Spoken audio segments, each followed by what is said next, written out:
Hello there, and welcome on into the PlayStation Fortnite Zero Build Cup Finals here for the EU region. My name is Miniman, delighted to be your host for the evening. And of course, joined alongside my very good friend, Levin2K, who's going to be breaking down all the action alongside me. Levin, very good welcome to you, and welcome to the show. Hope you're excited today, because I certainly am. It's going to be great. Yeah, I'm really looking forward to it, man. Last time we were here for one of these, it, did not disappoint. We had a lot of fun, and so I'm hoping the players can put on a good show for us again today.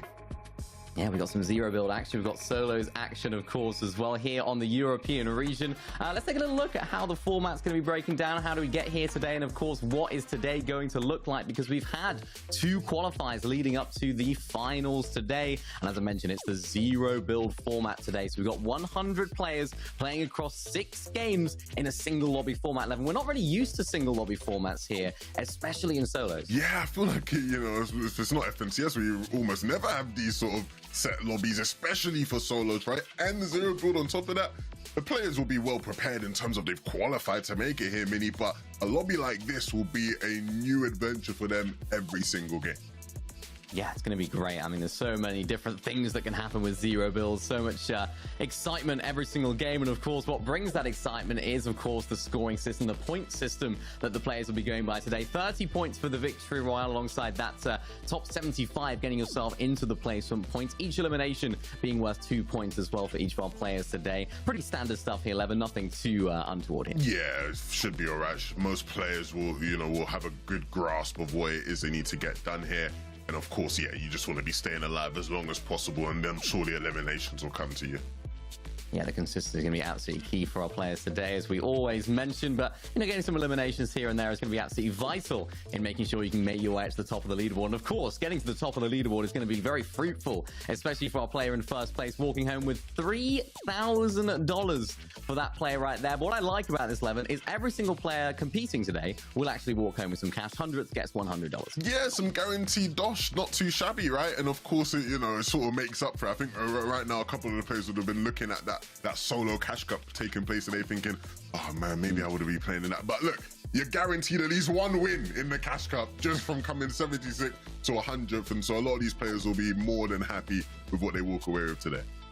Yeah, the potential for earnings here is greater than that of the solo victory cup, so why not give this one a go? And we can see all of our players that are going to be competing today. I'm excited to see how it goes, though, because what I love about these PlayStation Cups and console events in general is we get to see a lot of new names, a lot of new faces that maybe we haven't seen too much from before. But of course, we get to see them in the same lobby as some of our more experienced players that we have on the screen right now, Levin. Is there anyone that sort of sticks out to you? Anyone that you know on this current list of players on our first page here? Yeah, I think the first name that I recognize who would be Skyjump. That name sticks out to me as a player who I've seen again competing, hustling, grinding. So going to be interested to see sort of what they do. Of course, the beauty of it is there'll be a lot of names, Mini, today who maybe we aren't as familiar with, but they make us familiar through consistent dominance in these games. Yeah, that's absolutely right. I'm seeing Keon there as well. That's someone that I have actually played with in the past. I've actually played a console tournament with him in the past. And as you can see, there's a certain difference in the ways that our careers have gone. He's the one still competing at this level, and I'm the one watching. Now, we see the next page of the players here as well. We get to see some more names. Teeny there, I'm sure, who's someone that we know, of course, from the PC side of things. And that's always interesting to me. We get to see some players that are used to the PC side of things and competing at that high level on PC. Now moving over to console kind of throws a bit of a spanner in the works, a little bit of a difference for some of our players that are used to that. Absolutely, but a lot of them, consistently play these PlayStation events, right? So again, they will be familiar. It's not new territory for them by any means. The likes of Gabex, for example, another player who would be in a similar ilk to that. I know we were talking about some of the names earlier. You mentioned Zero Build, Demon FN as somebody who very clearly is confident in their ability. You don't call yourself a Zero Build Demon if you ain't going to be performing. So I'm expecting them very high up in the leaderboards. Well, they actually ended up winning the first open qualifier for this, so it seems like they're playing very, very well right now. They actually called themselves Malibuka before, and I got confused. I was like, is this Malibuka? Because it might well be, but it isn't, as I found out earlier on. So we got Tarps on the screen as well. Sined, another player that is very, very sort of well practiced in this scene. And of course, Pixovsky as well, one of those players that we were talking about earlier that kind of fall under the category of being a console prominent player. 100%, yeah. Player that most people are familiar with when it comes to the console scene. I think the name that is the biggest one here that everyone will be looking at, Malabuka. What can Malabuka? Malabuka plays every event. Malabuka don't care what the event is. Malabuka just wants to show up and win. And so I'm expecting big things from Malabuka today. I mean, Malabuka's just come off an EU FNCS Grand Finals win there in Major number 1 and is still performing to the top of his game in Major 2. It seems like there's not going to be a fall off here for Malabuka. There's not going to be a sort of lack of talent anywhere here. He's definitely kept up the grind. He's definitely keeping on going. And that's what we like to see. I think sometimes we see some players have such a good season and then maybe just fall out of it a little bit potentially in the next season. We're not seeing that from Malabuka, and it's not something we'd expect either, Levin, is it? Yeah, I think that happens all the time when people are complacent, right? Whereas I don't expect that to be an issue.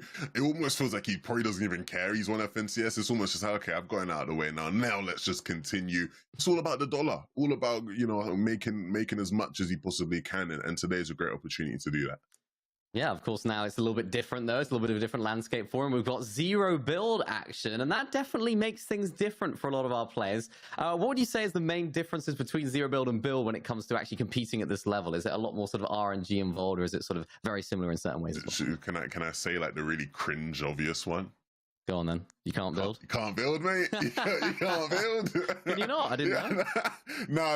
I think one of the big things is obviously, yeah, like you're sort of punished a lot more for incorrect decision making earlier on in your game, right? In terms of just, you know, where you actually position yourself and then the way you move around, right? You can very easily go from looking like you're in an amazing situation that could lead you to win the game, right? Your loot could be phenomenal, but it doesn't materialize, right? Because maybe you don't get the right zones, you don't put yourself in the right spot. So that is certainly one of the biggest differences. You almost feel you get punished a bit more in zero builds than you do in builds. Yeah, and of course we have a brand new season here as well, Chapter 5, Season 2. How are you finding it so far in general, when you've played it, when you've hopped on, when you've watched other people play it? What are your thoughts so far? It's a very different season to what we saw last season, which is good in some ways and not so good in other ways for different reasons. Yeah, I think the lack of mobility has definitely meant, you know, it's felt like a very different season. You know, obviously, of course, the new sort of POIs and the new bosses and what they offer with the coins that they drop, right, has definitely added a new flavor. I've enjoyed it so far watching. Playing, I was struggling with the Zeus a bit, I'll be honest with you, brother. That Zeus, yeah, the lightning bolts, man, I'm you know, I ain't the best. I think we've established that by now. So it's been harder for me playing, but watching has been a great time for sure. Yeah, it has been a good time. I've really enjoyed it as well, and I definitely agree with you. That Zeus, for what reason is he the most difficult one to take out? Because he drops the DMR, and I don't think that DMR is going to be the most popular one. You mentioned there the new coins, the new medallions that have been released. Kind of a different way that they operate now compared to last season. Compared to last season, we had all of them basically doing the exact same thing, and of course they healed you more depending on how many you had. What is your go-to at the moment? What do you think is going to be the best one that these players are going to have to go to when it comes to the zero build competition? Well, I think it's clear, right? Gate is just like, you know, we talk about no movement metas, and then you have a coin that allows you to have movement. That is definitely very useful. And then paired with what you get from the underworld, right, where you get the siphon medallion, that also, again, it's just huge, right? I think we see in a lot of like the sort of open rounds or solo competitions, players who combine the two of them, it's a guaranteed win almost, and in most cases, right? But in a set lobby like this, I doubt we're going to see people sort of chain them together. So I think looking at the player landing at Grimgate will definitely be useful. Mount Olympus as well, that medallion is interesting, right? Because obviously the extra speed you get does help in terms of like movement in these sorts of games and being able to dart around a bit quicker. So we'll see how it sort of goes, but I definitely expect the players with medallions to have a bit of an edge. And even Mount Olympus is such a big POI, such a tall POI. We often see so much high ground being asserted early on in zero build, making sure you can sort of make yourself known in that position and make that position yours. That could be a great position to have, even if it's not necessarily the best drop spot in terms of the medallion. That whole high ground area could become very, very vital for our players. I'm kind of casting our mind back because we did actually do the last PlayStation EU Zero Build Cup as well. We had a lot of Riot Shield action, and the Riot Shields aren't in anymore. What's going to happen now? Am I allowed to take? You're allowed to say. Am I allowed to take? I miss the Riot Shields. I wish we had the Riot Shields. Unpopular, I know it's unpopular, but I wish we had the Riot Shields because I ain't never seen nothing like that in Fortnite, and it was kind of like ridiculous, but also really fun. So you know, it was weird. Yeah, riot shields, the lack of riot shields, I think will help a lot of the competitions today. And you definitely won't be, when we did it last time, if you didn't have a riot shield, it was like, why even bother playing almost, right? With the amount that people had. So I think that will definitely change things today. But I miss the light shields, man. I'll be honest. You miss them? Really? Yeah, okay. I'm not sure if I'm with you on that. I think I'm excited to see how the dynamic changed without the riot shields, because it was almost just a standoff in the end game. Everyone's just waiting for each other. Right, who's going to shoot first? Are you going to shoot first, or is it going to be me? I don't even know. We do have the new shield bubbles as well. I don't know if you've had a little go with those yourself. They're kind of the shield bubble junior, a little bit smaller version of the massive shield bubbles that we used to have. Very nice item. Gives another option for players to have a little bit of cover, which is very difficult to come by when it comes to zero build. You kind of used to just have the bunkers and that was about it. So do you think that's going to change the dynamic at all, or is it just going to be a lot more bunker play as per usual? No, I think they'll definitely help, man. I think they'll definitely help. We'll see them involved, just because, again, like just the ability to give yourself cover in this type of mode is, it comes so rarely. So it'll be interesting to see. I think one of the key differences, obviously, there's less space to work around. We always see the people do the little dance in between, in and out of the shield bubbles. With a smaller one, less of that to be had. Of course, though, into this first game now, game 1 of 6. And we're here watching Lavish Lair. What do you make of Lavish? I know you were a big fan of it last season. What do you make of it now this season without the medallion here? I like it still, I do like it still. I think a lot of people are not as big of a fan of it because it hasn't got the medallion there. It hasn't got that mythic shotgun anymore. But I think it's almost better now because less people go there. I'm not typically one to fare too well when there's like 18 people going to my drop spot. I don't think many people are. So for me now, I think it's almost buffed it, because it means that it's actually, I'm less likely to go down a spawn, which is all the better for me. Interesting. Well, we'll see how it plays out for our Lavish Lair players here today. I think one thing that is very typical of Lavish Lair, medallion or no medallion, is fights like these where both players land in that main building and it's just a chase, a ring around the roses of who can find who. Only a shotgun in hand here for Nuti, so now the AR will definitely allow him to add a bit of extra counter pressure when needed.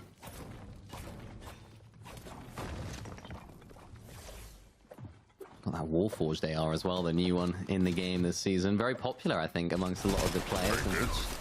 Very good in general. And of course, here we get to see the first instance of one of these boss battles. Scary deciding to go straight up and try and take on the boss here. Of course, the Underworld's going to be a very, very nice siphon medallion for him if he can get this done and dusted. Seems like there's not too many players in the area, which is quite surprising to me. So there aren't too many players nearby. But what it takes is people to rotate in, I guess. I think we find that a lot in solos, where everyone just expects these POIs to be super con, so they don't go. So it's like, it means that the POIs aren't as con as you'd expect them to be. And then what ends up happening is you get like a bunch of like really random like scrap loot drops that are like triple conned, and you as a player gliding in are probably like, why is anyone here? That's because everyone's been thinking like you, my friend. So we'll see whether that changes across these games, right? Where people start to think, okay, actually, maybe we can go to these POIs. Especially because a lot of them you can split pretty reasonably, right? If you claim a couple buildings, they claim a couple buildings, we all walk away with some good loot. Well, it's interesting those boss fights as well, because so many people can hear that they're going on. It's almost more about timing than it is about actually getting the boss versus not, because sometimes I've seen players that are actually going for those boss battles, taking it out, and then actually ending up just getting third-partied by another player, because it's very difficult to hear those footsteps when you're actually fighting that boss. There's almost no audio. Yeah, almost impossible at times. I think the best players I've seen have setups, right? So they'll create bases, so that at least if you are gonna come in and try and third-party them, you're gonna be walking through a lot of their edits. And so a more cautious player is going to start to break them, then you're going to hear that, right? Then you can play a bit more on the defensive. But yeah, no, definitely risky when you are playing for those. Let's see how this fight manifests. Irax was looking to maybe engage onto Teeny, but Teeny dipping out. So difficult to fight in these areas, particularly with this, it's called River Styx, this green river. And it gives you those skulls, of course. It gives you those dashes that you can use, and it just means that people just keep running and running and running and running. So it's almost not worth it. And you can see that from Hyrax right there. I just thought, yeah, Teeny's just going to keep running and running. So no point in me to actually, or for me to actually chase that down. Now, actually, I'm just going to sit wait above these slap barrels and maybe bait a player to come on in here. It's funny is because Hyrax is playing like Teeny. Yeah. You know, sat here on the barrels waiting for some unsuspecting player to walk in and really rock their world, to be honest, because I'd be quite scared. Not many people are going to walk in here to use the barrels and look directly up, right? It's True. Yeah, we'll see how that works out. Benton Field's another one of those POIs that you could, you know, quote unquote, was nerfed by removing a medallion, but some would argue is stronger now this season, Mini. I don't mind it. Yeah, I think it's again, it's one of those situations where it was, you know, the best POI last season, and I think it generated the most FNCS wins across all the different regions and grand finals. So, you know, what we're going to see now is we're going to see some players that maybe aren't as experienced landing at this drop spot because it hasn't quite, you know, it hasn't got that firepower, if you like, that some of the bigger name players that will want to look for. So can be split again, though. Of course, this is one of those POIs that is quite large. It still has the underground areas as well. The vault's still there as well, but it hasn't really got that much loot, so not necessarily as much worth it. But you can see this from Nafri right here, still coming out with some very decent loot. Got that Gatekeeper's shotgun, which seems to be the shotgun of choice at the moment amongst all of our players, which I certainly agree with. Very, very good shotgun. Yeah. And nice addition to the game. Yeah, 100%. Definitely has to be the go-to shotgun. Okay, we got a bit of a fight here over at Restore the Reels. It's interesting, right? Because, you know, when we talk about POIs, obviously you got the POIs which are sort of more on the outskirts, the ones that are more mid-map, and POIs like Restore the Reels and like Fencing Fields are more sort of towards the mid-map areas. Sort of lend yourself to fights like these.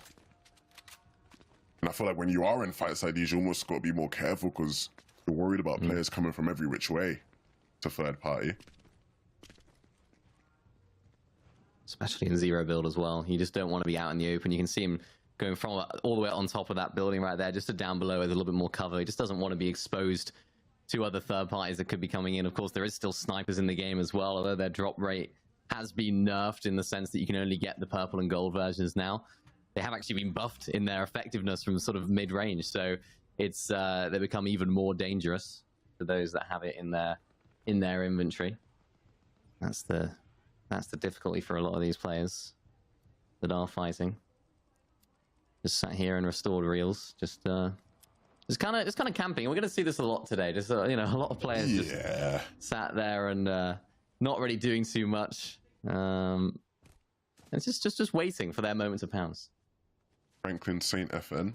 I thought this was one of my IRL mates at first because I got an IRL mate who's just like obsessed with Franklin Saint. So you know, I thought this was him, but it's not him. But again, they're just another person obsessed with Franklin Saint. We'll see. Are they able to do? Oh, careful here, son.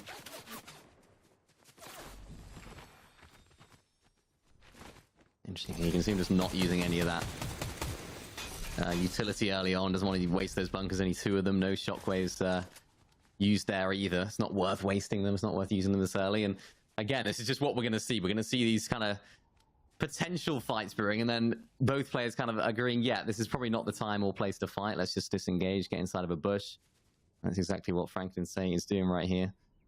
Pretty much the ideal loadout, I'd say, for zero builds. You know, maybe a nicer AR would be quite good, but it seems like that's going to be the ideal loadout here with shockwaves being in. They're going to be so useful in endgame, and making those rotations is going to be so key. Yeah, I'd agree. You want to be able to have some sort of movement and then the cover as well. A good balance of that, but also a good balance of shields. Oh, finally we get to see some action here. Khan putting on a show for us, and that's interesting, right? He has a sort of a base there filled with extra shields, and that's what I was sort of alluding to, right? Because in this mode, you get punished so much, you know, in terms of positioning, that you need a bit more extra shields than you probably would carry maybe if you were playing solos in a build mode. There's a lot more potential for you to get caught out, so having sort of some extra shields is going to be very useful. Of course, now sound cues telling him that Nafri's nearby. It won't turn into a full-fledged fight. I mean, that's a difficulty in zero build. It's a difficulty that I find personally as well when playing in the victory cups and stuff. Is you have an assault rifle or SMG, you have a shotgun, you have bunkers, shockwaves, and then maybe a heal or maybe a sniper, maybe some EMPs. There's just simply not enough infantry slots to be able to carry a bunch of heals. So I think that's definitely going to be the strategy that we're going to see right here. Zig here just describing that loadout that I was just mentioning. You just don't have, he hasn't got any whites, like he hasn't got any EMPs if he does want to play that way. It's very difficult, and that adds a whole new layer to how Zero Build is played, almost setting up strategies like getting a nice bunch of heals, or even just choosing the loadout that you think is going to work out best. It's not easy. Yeah, I think you can probably get away maybe with not carrying like whites per se, but again, it's just like the extra shield. Like you really do want to have that, right? In these types of games, a lot of the time, I guess it would be dependent on sort of your playstyle. You almost have to be conscious of your playstyle. If your positioning and your rotations aren't your biggest strength, then maybe you sacrifice something for the extra heal. But then again, what are you sacrificing? Like, everything else in your inventory is so vital. So tough decisions to be made. Alba here rocking the new bananas we've seen recently added. You a fan of these bananas? I like them. I think they're good. They're banana of the gods, as they're named. Quite a humble name, of course. Of course, very humble. Very humble. Just naming themselves the gods. They're just trying to get a one-up on the regular bananas that only heal you for 5. So I respect that. They are good though. They give you that Zeus medallion-esque mobility increase, the higher jump, and they also just heal you up all the way up to 100 white HP, like the old slurp juices, but without the shield. So it kind of gives a similar effect, just like a healing over time. So nice item, but for Alba just getting beamed a little bit there, not going to have the shield to regenerate that HP, and Hedra is just not able to connect with any shots. Yeah, the SMG not doing him good there, even though it is that popular burst that everyone seems to love.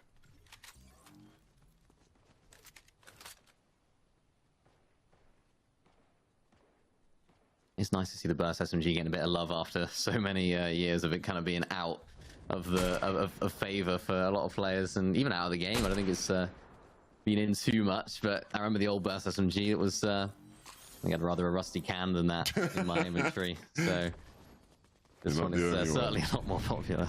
The attachments help, right? Being able to add those sort of attachments like the laser and whatnot have really helped it, and it is just quite strong in general. I'm sure we'll see a lot of players carrying it.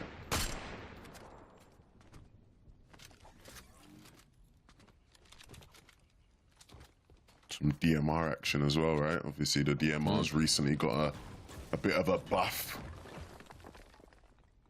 and so players favoring them a lot more. I didn't think we were going to see much of them in this, and I don't think we will in solos in general. I don't think it's worth carrying the DMR, but situationally, sure.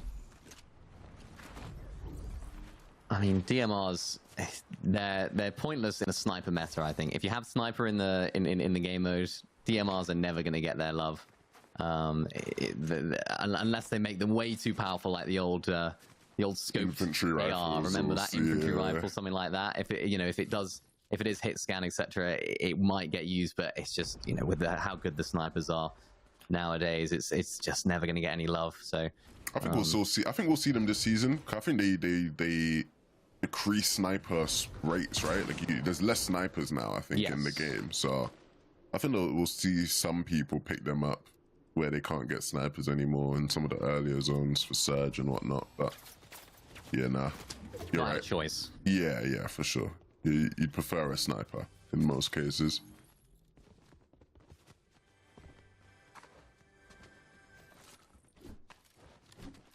I like the inventive username here. Just sort of a hit your hand on the keyboard and see what comes out type of vibe. I think he's just trying to remind himself of some of his vowels, Easy forgot, to be fair, so, nice to have a little reminder every once in a while. Some island action, though, here.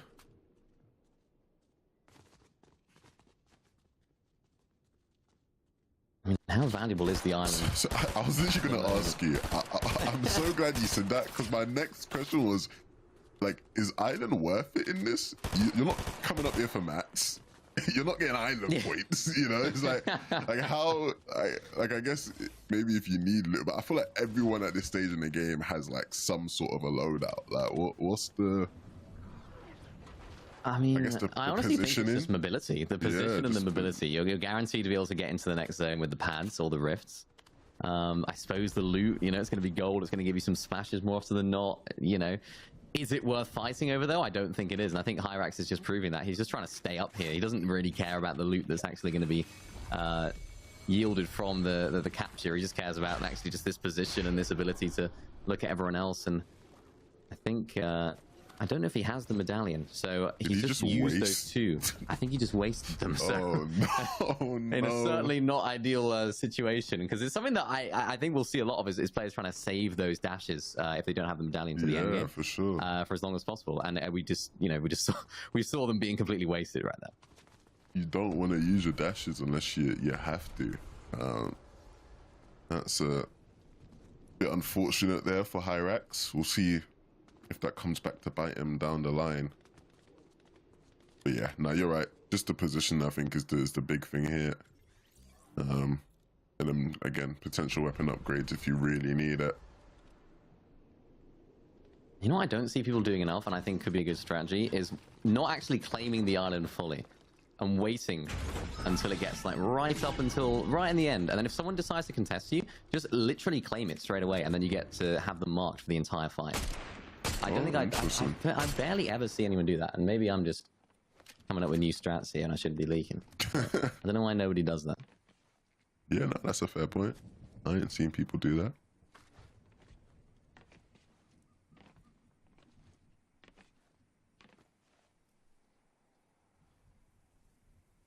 Leftover prize on top of this hill. This is a nice position to be in as well, just looking down all those players that are rotating in. There's a pad there as well, so easy rotation. Gonna get some tags out of the air, gets a couple. Just gonna be decent, but of course that overshield's gonna regenerate. No, that's an 84 damage right there out of the air with that burst SMG. Just shows how good it is from range. It's like, you'd rather use a burst SMG than a DMR there. It just tells you everything you need to know, really. It's like, yeah. There's the example that we were looking for about the DMR. I actually think this burst SMG's worst use case is where you typically want an SMG. I actually don't think this burst SMG is good in box. Or like that good in box. At least I think the regular SMG is just better in box than this one. And they are. Yeah. Just that spray factor of it. Yeah, 100%.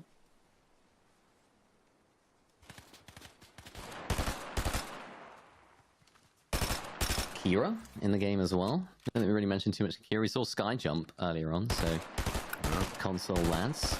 Not in the same team at the moment, though, of course. We're in solos. So, just hiding behind the tree. I'm not sure if Khan actually knows he's behind the tree. He's pretty suspicious, but yeah, I don't think he knows. Snooty Snapzone's Hyrax with an ambitious rotation there. You're almost always scared to get shot out of the sky in these types of situations, but does well to go untouched. Now it's just a hiding game. Staying in this building. Sort of claiming it without letting people know you're claiming it because you're hiding, right? You hope nobody comes here, but you're also ready if anyone does. This is a very interesting situation for Khan, of course. Loadout is just looking very dire. And doesn't look like he's going to stay alive in this game for much longer, really. Shots coming through from players behind him in the zone. Is able to make it into the safe zone. But not for long. Akira there to take him out and looking for even more. Wow. The double for Akira. Double elimination. That's that mythic Warforged assault rifle, one of my personal favorites this season. It's so good from that mid to close range, particularly the fire rate of it, the amount of ammo that's in it, and Akira just showing exactly why it's such a good weapon this season. And it's not necessarily at the best POI at that Brawler's Battleground. The medallion isn't necessarily the best either. It only just increases damage a little bit, but that mythic assault rifle is such a good item. You can see Akira's still on the hunt. Still wants to try and find a couple more eliminations to add to his 3, and he seems to be just using the trees as cover more often than not. Nobody ever thinks to look behind him, and of course Max does have that sniper or some sort of weapon with the scope, so he's got to be very careful here, and I think he is just going to disengage. Yeah, back off. Start thinking about how you get into that next zone. Of course, I don't think it'll be too tough of a rotation for Akira to make, but does still need to be a bit wary. Don't want to get held in this type of situation, especially when you're rotating into players up on those cliffs. Getting held would be worst case scenario. Surprised he's not just swam around. Yeah, I was gonna say it looks like maybe he will go now, but I would have thought he would just swim around there, maybe getting some extra ammo. Looks like it'll be a white line probably. Yeah, just popping that marker down. A banana will give him some extra speed. Max now waiting for Akira to show up, but I don't think he'll see him anytime soon. Just has to focus on his own rotation. Oh, nice damage. Very nice damage. Beautiful shots there from Max. That's that mythic DMR that he's got from the Zeus NPC, of course. And not usually the most favorite item, but when it is in that mythic rarity, it can do some decent damage. We've seen Max dominating in these sort of events in the past and performing very well. Look at that with the EMPs as well, giving him the green light to go on through and try and get close up here. But of course, he hasn't got that spray weapon here.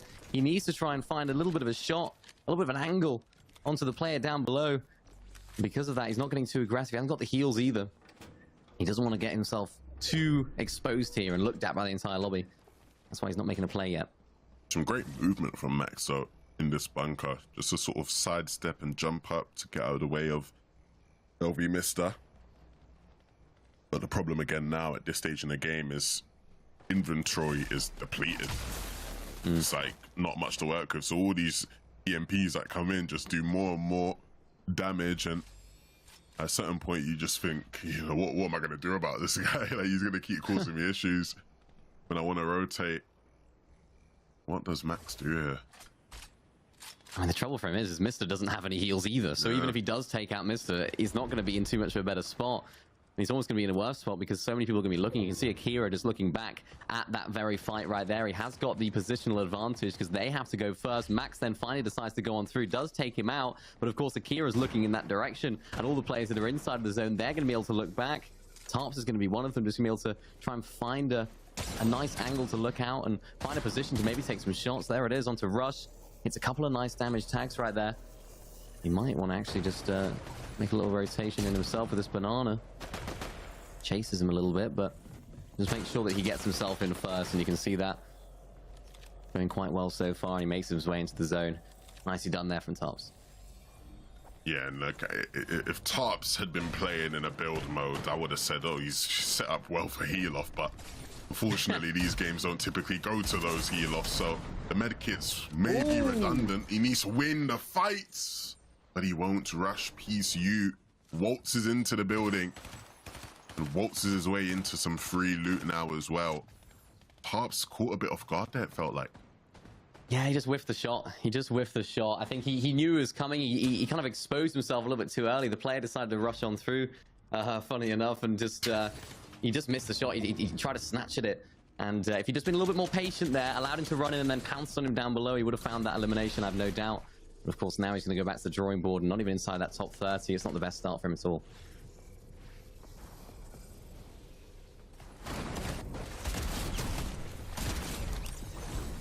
Silks. Wow. Tearing through the opposition. Another player right behind him didn't scout it properly when he left the building. And so now will be punished. Leighton, bit cheeky there going for that loot. But he doesn't care, it's gonna cost him now. Everybody getting cheeky for loot. Nobody with any ounce of patience. Everyone's too greedy, and Fox J comes out on top. And again, looking for even more. He's not done, he's not finished. There's so many shield bubbles to try and force your way through, and Fox J decides, right, okay, this is the time to breathe, the time to chill. There is a big pot there as well. He kind of does need it, but what's he going to do? He's actually going to heal off into the storm, and another player goes straight on through into the storm, takes him out, and that's Salto that has just come through and take him out. There's Samux. He's also trying to look for some limbs, gets Lind on the way in as well. Still 12 players left as well. Salto goes down there as well, and now it's 10 players left. Isan all the way up on top, looking in a good position. And Isan, a player who plenty of experience, doing very well. in these types of events. The last time we watched one of these, Isun was consistently hiding in these end games, and so again, classic, typical Isun play, and it's paying off. One elimination here, a shield bubble to get some extra protection, dancing in and out of it, times it well, and it's benefited for that, but will go down in 4th place. 3 players remaining. Zig, Recon takes him out. 1v1 situation. It's Recon, and it's Recon that comes out on top in game number 1. That's his 6th elimination of the game. And what a dream start for Recon, who still had 3 shockwaves in his inventory, Levin. He was still looking very good, but I was looking at the inventory right there. It's that mythic Gatekeeper shotgun. That definitely would have had a part to play in that win right there. It always does, man. It always does. The Gatekeeper, of course, we talked about being the weapon of choice, right, in terms of shotguns. But then, of course, right, how stacked he was. He seemed to have more than everybody else, it felt like, in that end game. And that ultimately is the difference maker in those final moments. Yeah, as we take a little look at some of our highlights across that entire game, so much action, some action that we didn't get to see on the stream as well. We got to see some fights that did go down, and there was a lot of this sort of mid-game, almost lack of fighting from what we saw, but there were some fights that were going on just to try and establish some dominance in the first game. Khan, of course, one of those players that was getting quite active, but unfortunately went down just at the early stages of the end game. And this elimination here, we saw this one on the stream. What an absolute beam that was. We were questioning Hyrax's decision to go up onto the island, and you can see that there's some players that do decide to make their way on up, and of course he was able to find some of those as well. And Akira, we have to give a shout out to him. What an absolutely incredible play from him in this instance. Yeah, I mean, you know, did very well, even against the odds in some of those later zones where the zone pools just did not favor him at all. Max tried his best in this situation, but in the end, it's like you run out of gas, right? Eventually, when you're just chasing the game at that point. This was an interesting point in the game, right, where we're seeing a moving zone start and everyone's just fighting, right? Because it's like someone just run past you. Of course, you're just going to take some shots, and ultimately it just causes mass havoc. It was cool to see Isun back in these end games. That is something that I think we can expect to see more of today. Isun definitely has shown that poise before. But yeah, when you're Recon and you got the, you got the coin, you got those dashes to use throughout the end game. You got the Gatekeeper mythic shotgun. It's just everything's a bit too perfect. Again, he just doesn't have to use as much as a lot of his opponents. And so, yeah, if we see, I think we'll see a trend of the person that wins out at Grimgate is going to continue to be a big threat in this lobby. Yeah, I mean, it just has the perfect combination of everything you need. The shotgun, the medallion, it's all just going to work out in their favor, especially in zero build here. And I mean, Isun right there, something that I noticed, his first elimination was that elimination that we saw right there at the end. So it was one of those where there is some different game styles and game plans that we're seeing in place right here. Although we got to see a lot of the action, there are a lot of players that are being a little bit more chill as well and camping and playing a little bit less aggressive in these end games, which I think across 6 games could actually work out in their favor. Yeah, if you can consistently do what Isun does there, it's why Isun was so high up in the leaderboards last time round we were here, right? Because you get so many points for those placements, and so again, it's just worth your while. But it's hard to do, right? Staying consistent in solos in general is just quite hard to do. It's why when we look at some of the best solo performances ever, it's just people who were somewhat consistent, right? It's because it's so hard to do. But then doing it in zero build as well, even harder. So we'll see whether or not Isun can keep up the streak. Yeah, lots of shield bubbles in use there as well. That was something else that I noticed.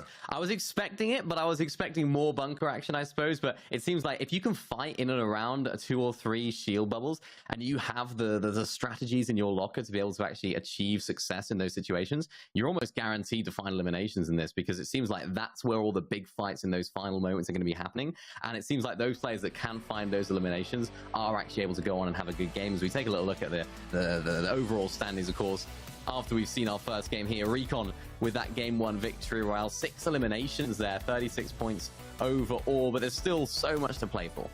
Absolutely, still a lot more to be done. IMT Sting going in second, Ziggs in third. Of course, we saw Ziggs towards the end there. And again, the one problem that Isun might have, Isun in 5th place here, is that the lack of eliminations, right? Certain players are going to have sort of these pop-off games where they get more elims than you, and so that maybe starts to creep up and catch up on you. But again, I think consistency will rule over all across 6 games. Yeah, definitely. And I mean, particularly when the zone is that far south, it almost kind of begs the question of if it does not go there again, if it's a little bit more north, will we see some different names in amongst the mix in the end game, or do these players have what it takes to sort of overcome those more far zone poles? Because that was a very, very south pole all the way down there in Snooty Steps, and I think for players that are landing around there, that's probably a very nice start. But for those that aren't in that area, you always have to feel like, okay, well, that was just an unlucky zone for me, right? I'm going to get a little bit better RNG in the next few games. Yeah, oh, you hope so. Yeah, you hope so. If the zones keep going down there, we're gonna start looking at you a bit funny, mini man, because yeah, you're calling it there. I do think that's a great point, right? Zone RNG is definitely gonna play a big factor in sort of just, you know, whether or not we have good games here. But again, it will just be those players who, regardless of the zones, are showing up, popping up. They're clearly the ones that have, you know, the better strats here, and so. Let's just get into the next game, really, and find out who that is.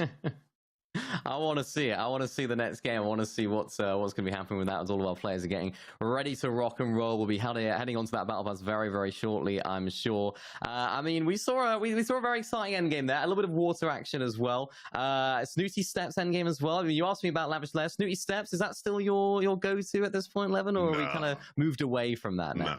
No. I ain't. No? You won't catch me like at Snooty. So, nah. It's just I've not been there, to be honest. Really? Yeah, no, I've not been there. Wow, the betrayal.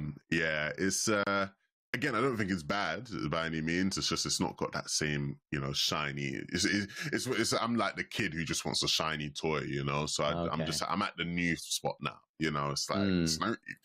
That's, you know, we're at Grim Gate now. That's where we're at. Grim Gate, yeah. That's where we're at now. But so you're the kind of guy that always likes to land at the best POI that season. You want to have the best straight off the bat. Because it seems like that was the case last season. Yeah, it's just the action, isn't it? It's the action. Don't ask me how landing at Grim Gate actually goes for me. That's a whole different conversation. That's where it's not the same at all. But that is where I want to be, and clearly, you know, it's working out for Recon. So you know, maybe it could work out for me.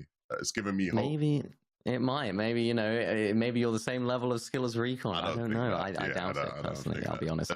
Let's not get ahead of ourselves. Let's not get ahead of ourselves, yeah. You just started landing here, you know. We'll give you a bit of slack here. But no, great first game from Recon right there. Do you think he can continue it? I mean, what's going to be the important thing that he has to keep in mind now going to the next couple of games or the next 5 games that he has? He's got the best drop spot. He's got the best the mythic and medallion, I'm sure, off spawn. How does he not let that get to his head and feel like he's already won it? The only problem I guess we could see him face is just like, you know, positioning, or sorry, not positioning, being contested by somebody, right? And losing out on that. I think as long as you have that coin and you have, you know, that mythic shotgun, you're always going to be in a good position because, you know, there's more than enough loot at Grim Gate. So much loot there. So yeah, we'll see sort of, I'd be interested to see what happens at Grim Gate in this game. That would be very key to sort of how the rest of the game is written. Yeah, I mean, it's kind of given a little bit of an indicator to the rest of the lobby that actually this Grimgate area is pretty good. You know, it's definitely worth landing at. So maybe some of our players will kind of divert their attention over to there and change their drop spot, because of course we see drop maps so often. I think a lot of people, even some casual Fortnite watchers maybe that aren't so aware of how the Fortnite competitive scene works, that's not set in stone. The players don't have to land where they are on the drop map. They can switch things up whenever they like. So for players that are not necessarily having the best start, we could see a little bit more action here later on. And here we go, a start for Malabuka at Grim Gate. This is what we wanted to see. Action off spawn and action we will get. Wow. Commiserations. He's clearly trying to make the message clear. Do not come to Grimgate or you will have problems.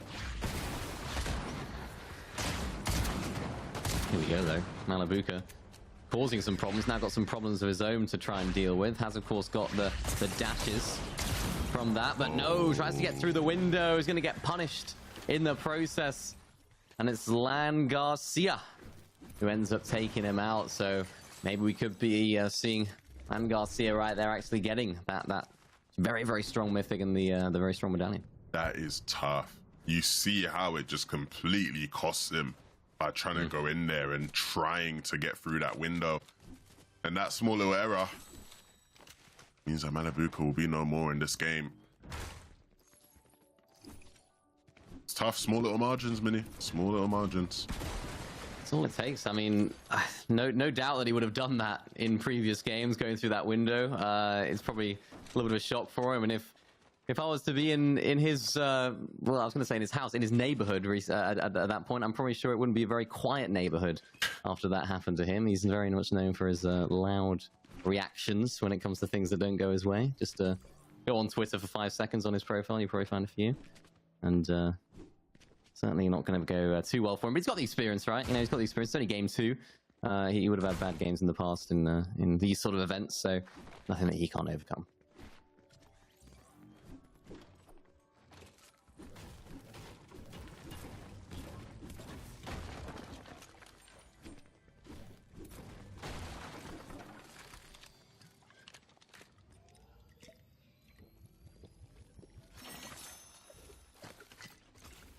Back over to Mount Olympus, where Franklin Saint continues to loot up towards this west side.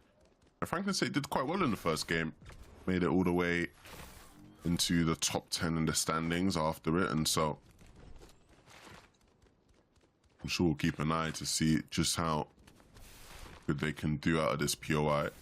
Which you can see a couple players landing here, right? And this is what I was sort of talking about last game, where POI like this can be split up between a couple players claiming different sides of it, and you're all pretty much going to get the loot you really need, and then one of you obviously can play for that bot and get the mythic and the medallion that comes with it. I mean, look at the loadout already. This is almost ideal for Franklin State at this start of the game, because you've got the solid assault rifle. If you've got the right attachments on that, that's, you know, definitely a contender for the better one of the two. And then you've got maximum bunkers, maximum shield bubbles, and maximum EMPs. We saw EMPs being used effectively. We saw Max using EMPs in that last end game. They do take up an inventory slot, of course. You have to try and manage that with in the likes of heals and stuff. So you can see Franklin State here doesn't have any heals, but they can prove so vital in getting into those fights and just initiating the fight in your favor. But you can almost get the heals from the refreshes anyway, as Harps decides to try and chase down this other player, get some tags on him. Not quite going to be enough to take him out, but he's got the health advantage by far. This is what I was talking about earlier. These sort of fights can just keep going on and on forever if the other player wants to. They actually go inside of the building to try and find a little bit of a respite. It's not going to happen, though, for him. The Sarps connects with his shots, and the other player is not able to get away, and he gets rewarded for that effort right there. A couple of bunkers and a shock as well. Really nice. Yeah, good to make sure you got him before he could use the final one of those shockwaves he had available. But be careful, Tarps. Don't want to put yourself out in the open, and he's going to have to use that shockwave now just to get out of dodge, because, yeah, that player came waltzing through, but the chase is going to continue. I'm not sure if he's too aware. He needs to make sure he gets out of there quickly. Okay, yeah, that player stops following now.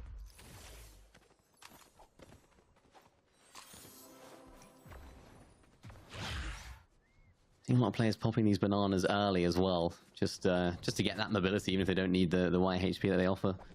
So, nice little way to get around early on. Akira, again, opting to sit behind trees, waiting for Leox right there. Franklin Saint, one of the players that we just saw earlier on, also rotating out of that Mount Olympus POI. And Akira, we saw getting quite active in that early stage of the end game, but just couldn't quite make it in, had to get forced into quite a difficult rotation for him. And when the zone is in your favor like that, it's really not ideal at all. And Recon, this is the player that, of course, won the first game of the day. Really nice loadout so far. Has got a sniper as well. So the first time, really, we're getting to see proper sniper action from our leader right here.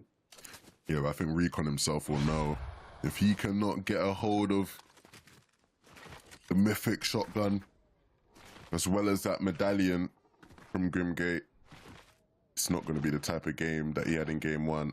He'll be aware of that, but he might be fine with that also. Right? He might be understanding of that. I don't want to force it. I don't want to go hunting after someone who's better equipped to fight than me. So I'll just play out this game best I can without it.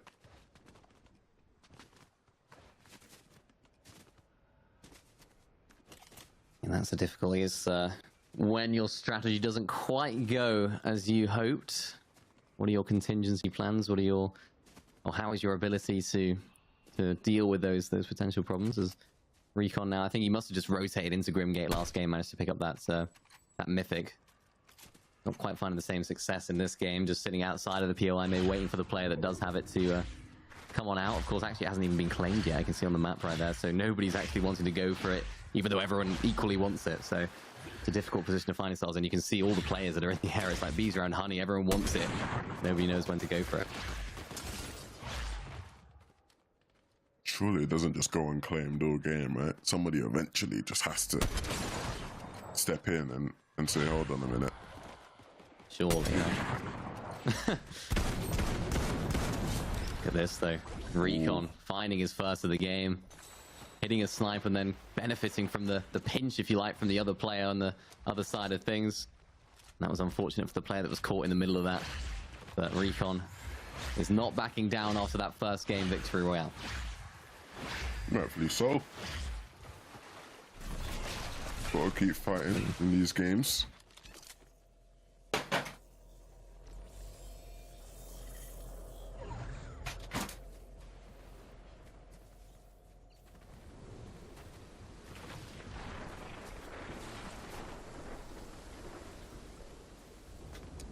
Reek fighting against the zone now. The banana will come in handy. And then it's about trying to find some extra shields, maybe in Lavish here. A lot of it has been looted, but maybe there's something lying around because he definitely needs it. 100%.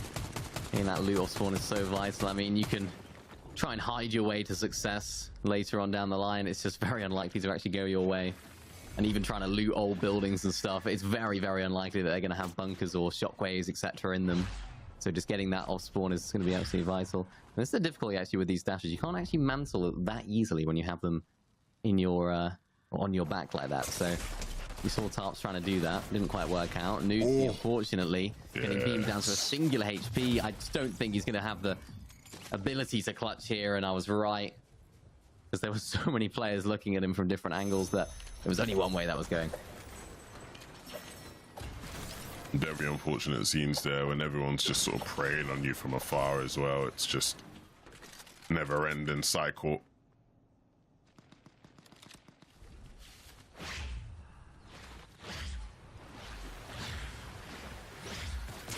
Interesting, we didn't see much bunker play in that first game. Maybe that'll change this time round.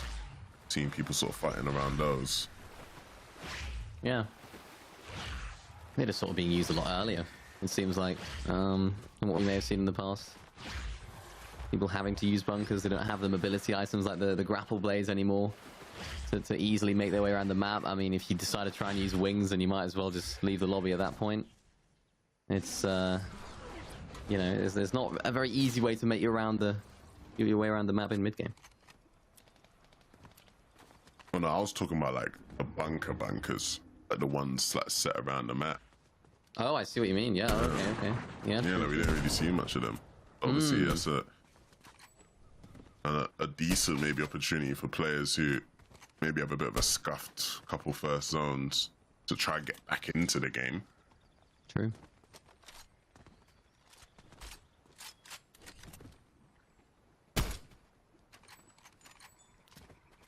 They have so many of those legendary chests in there. You know, you're gonna get some sort of shockwaves, some sort of bunkers, the throwable ones, some sort of even shield bubbles or something, splashes, just to give your game a chance. Yeah, it'll be definitely worth it. There'll be something spare in there.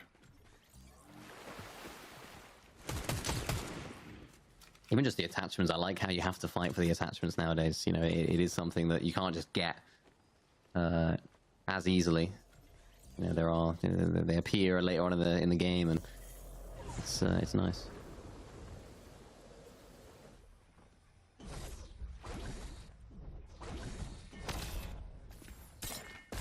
Oh,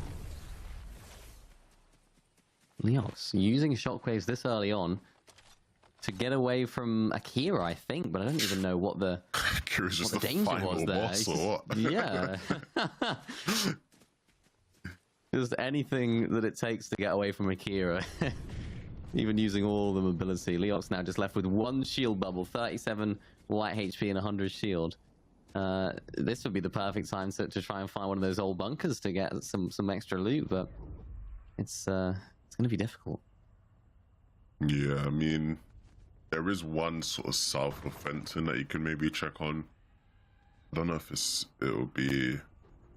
I don't know if the one in near Olympus would be in zone. There's also the one just here we can see, you know, sort of south of Piazza.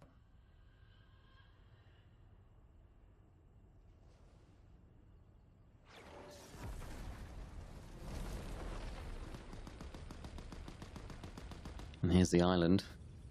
Peering. A little bit more action here at this game. 3 players up there. Recon being one of them.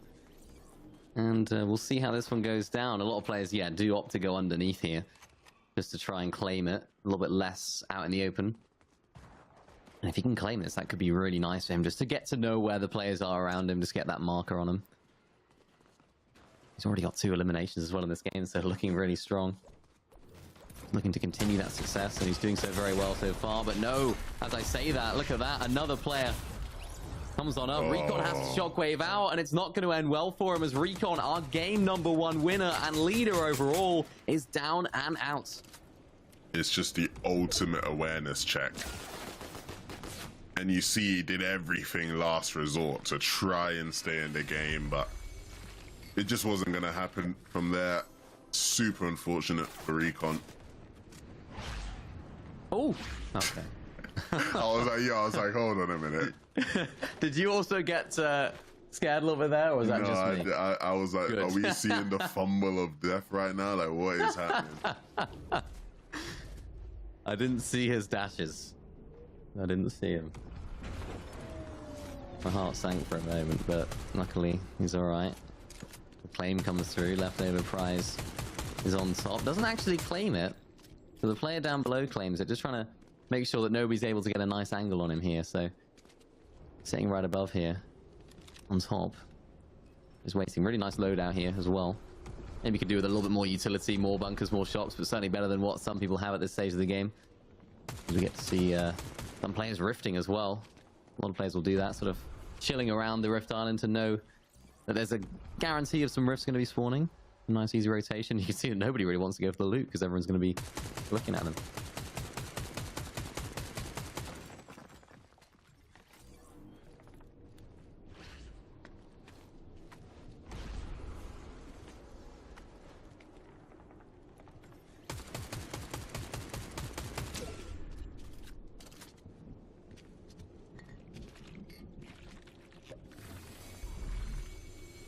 I wonder if Leftover Prize has that shotgun with the increased mag as well. Surely, right? The 5 shots.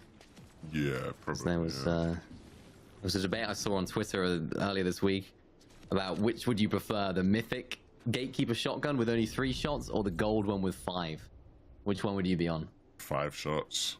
Need the extra shots. 100%. I would agree. Let us know in the chat. What would you choose? Higher damage, less shots, or more shots with slightly lower damage? And you can, of course, customize it in your own way. Kive, though, look at this. This is really not looking good. 4 HP, no heals. Only got the overshield to try and stay alive. Can he create the clutch for a sentry right here? Playing in and around this shield bubble, evading. Altsu actually doing some damage as well. And if only Altsu knew how weak Ghost Kive here was, that could have ended up very, very differently. But a great job here from Kive just to actually just turn that fight on its head and get away scot-free somehow. Almost making yourself look stronger than you are, right? In a very potential fleeting situation. Really nice to stay alive.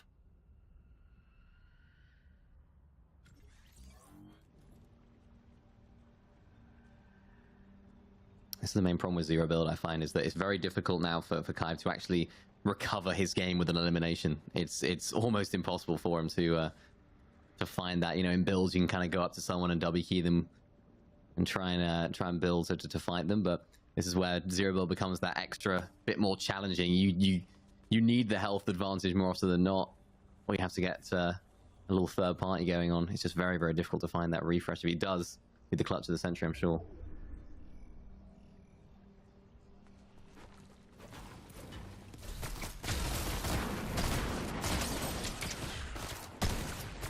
We have, yeah. These fights and the dashes sometimes just... It looks like a completely different game almost at times. It's just unreal. Oh my... Oh, hello. Len the man is the man. That was incredible. He just came right on in there. Fair enough. Absolutely no regard for the other player whatsoever. He's like, yep, this is me. I'm here. That was incredible. It's like he spawned in the shield bubble. Did not see him coming at all, yeah. Caught him off guard, completely caught me off guard as well. Just felt like some of the Crash Pad Junior players we saw last season. There's just someone just appears. Don't know where from, they just appear.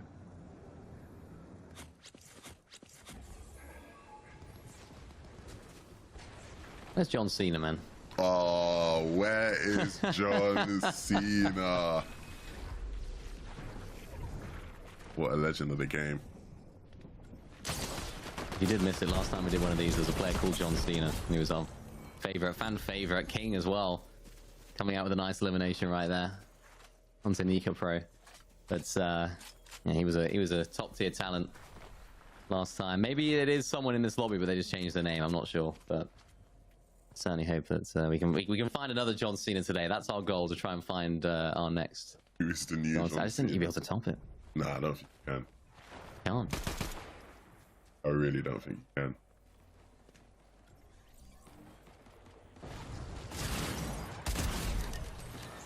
Fortnite King picks up Len the man, who we obviously saw popping off earlier. 5 shockwaves was really nice to have as well at this stage in the game.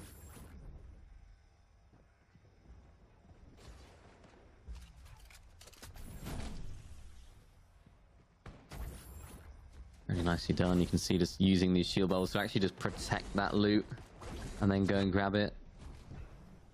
Using the heals, getting that Flowberry Fizz as well. Seems to be the heal of choice for a lot of players that don't have the mobility, or even if they do have the shockwaves, you can just extend the effectiveness of those shockwaves, which we might see right here if Luca combines one of these shocks with the Flowberry Fizz, which he does. Just allows him to go so much further than you would do normally. Of course, he's got these bunkers to throw down, trying to get as central as he can before he does.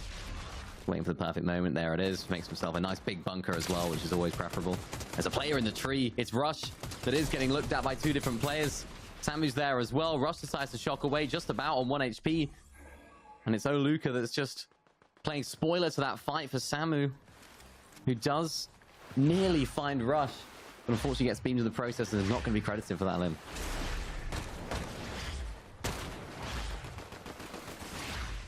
This is such a tough spot to be in, a near impossible situation to be in these types of games. You really just have to pray a lot of the times, and even that won't save him. Nice to force someone out their bunker and give yourself your own bunker. If you ain't got your own bunker, you just force someone out of theirs. That is the go-to strat. Look at this. On a limb from Karama, but can't chill for a moment. And another elimination coming through for Ryzy. That's his second of the game. Another player decides to try and take his bunker, and now this is where things start to get crazy for Ryzy right here. They just don't have bunkers of their own. They're gonna have to try and infiltrate someone else's. Going underneath is always a good idea, but not if there's a player above. The player above does take out someone below, and there's just every single player, it seems like, is just looking in their direction, and it's just not looking good for him. Luca's still looking good though. This is a really nice position to be in with these bunkers and shocks. So I'm expecting some big things here, even though the zone doesn't pull in their favor. Look at that Rush still alive as well on our screen right there. So he's just got a little get out of jail free card right there. Courtesy of Luca. You really just have to, you know, you really have to hope that you can. Like, there's just no moment to breathe or to break. Yeah. Tough rotation, max distance. Oh. I mean, what can you do? You know, like really, what can you do there? What can you do? It's just very, very difficult. If you don't have shocks, it's just very, very difficult. This is something that we might see more of as well today. Just a single weapon loadout for Zig using the frenzy auto. Got some nice heals there as well. Specky also getting his 4th elimination of the game, performing very well. Got some bunkers there as well, or a single bunker, I should say. So not a bad little loadout going into this endgame. 6 splashes as well, but he's got a little bit of a problem here because every single player in that skyscraper of a bunker combination is looking at him as he rotates on in, and that's his game over. T-Sting right here, that was a player that was inside of that top 3 after our first game. Still inside of this game as well. Low aim using the EMP to force new plays into a bit of a frenzy. Connects with some shots, he's got the health advantage, can go on through, but decides to shockwave away and live to tell the tale for now. That's just nice pressure from Low aim right there. He also knows that that bunker's now going to be his. He can actually go in there because it goes to the way the zone pulls. You can see this is why he's in that position. Luca's still alive. Still potential for him here with 14 players left. Yeah, Luca gonna probably look to use this fizz to aid in his rotation, waiting for the players to walk out of that bunker there. It's 2 players we saw deep in last endgame. Luca can't focus on that too much though, just has to make use of this as best as he can, and really nice. We'll tank the storm a little bit just to get the better position, and I think that is the better play for him.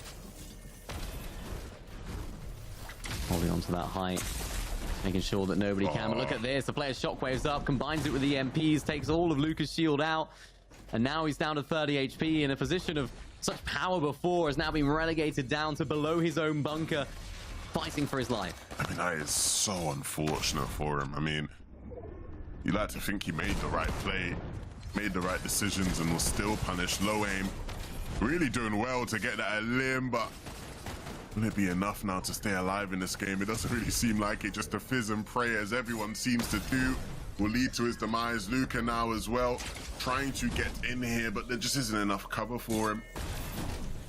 Kurama probably going to face the same fate, just trying to cause some havoc before he goes down himself.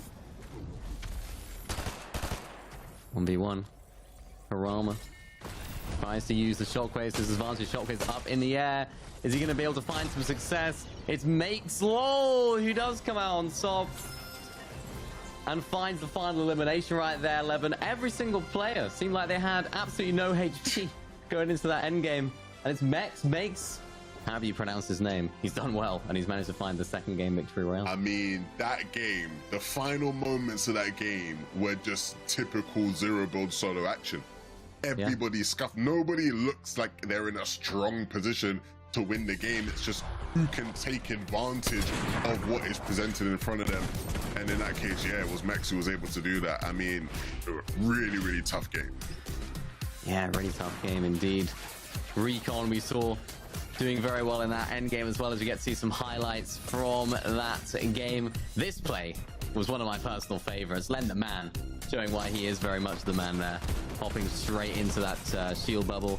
And we saw just so many of these little fights that seem like one player didn't completely dominate, particularly when it came to endgame.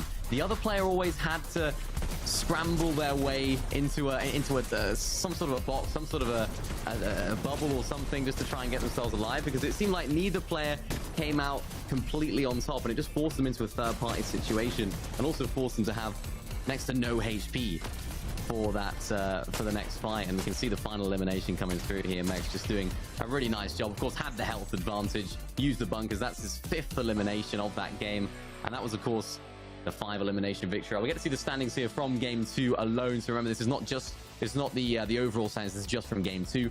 We get to see how all those players managed to do. Kurama, of course, in 2nd place there as well. Some decent performances across the board.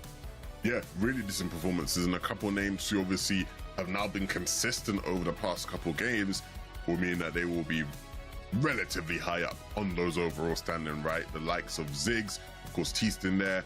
Eason was just outside the top 10, but still some decent placement points being gathered for that as well. And then some of the names here from 21st to 40th Mini, who again were players who probably just got caught out a bit, you know, things looked good, and then zone pulls one way, you're on the other side, you got a couple players in between you, you ain't really got enough to close the distance, and yeah, really sort of tough game. I mean, again, all of these games will be difficult, and so when we say tough game, it's like, oh, yeah, but all the games are tough living. But I mean, some of the zone pulls we saw there, it's like everybody was just being punished left, right, and center. Yeah, it was really difficult. It was a more central zone as well, so there wasn't necessarily any players that had the absolute best position in the lobby. There was nobody that was completely dominating up on height. It was very much a sort of even playing field, and it almost came down to how much resources, how many utility items do you actually have. We saw the players that did have the most of those shockwaves, the most of those bunkers, that did end up coming out on top because nobody really wanted to try and fight for them. Everyone's just trying to get in their own bunker, their own sort of safe place, if you like. And maybe we'll see more of that. I mean, I didn't see a South Zone there, Levin. So maybe my curse is not actually true. I mean, yeah. It doesn't actually make any sense. Yeah, no, I think it's interesting because we mentioned like safe space. I think what we saw there is that a lot of the players in this lobby is just going to violate that anyway. It's like you place on your bunker, you think you're good, but somebody just comes flying through. You place on your shield, but you think, okay, I'm protected in this small little circle. Somebody comes running in. So it's like, again, the resources are definitely the key. The people that have more of them are the ones that are more successful, but you can't ever be too safe. I think some players almost get a bit, they sort of let their guard down because they feel protected, but it's an illusion of protection. You're not really ever safe in these lobbies. Well, we've had 2 games of incredible action so far. We still got 4 more coming your way after this short break, so don't go anywhere. We'll be right back. Gaming is defined by moments. It is intense. The joy of victory and the thrill of overcoming challenges. Welcome to our home of competitive gaming, where we can all experience exciting esports moments. The final 1v1 of the game here. And celebrate the pros and the rising stars. I do want to see a female in the NCS. Bringing you guides and deep dives. Horizon can go up, but she can't go up fast. And tournaments where the community competes. Wait! Did he go? Whether you're in a heated match, Back, let's go! or watching along at the edge of your seat. A duo taking down a trio. Let's create moments from the games you love. Come take it! Join us and subscribe to our channel to follow everything esports on PlayStation. PlayStation.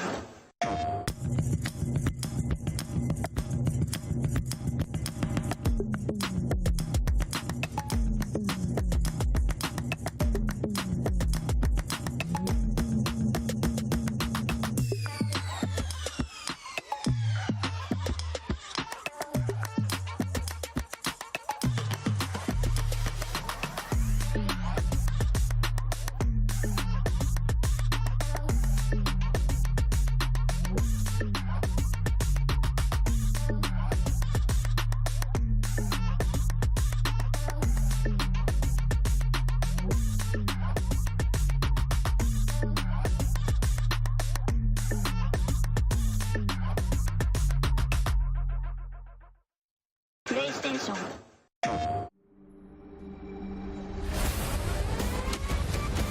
Enlist in the galaxy's elite fighting force.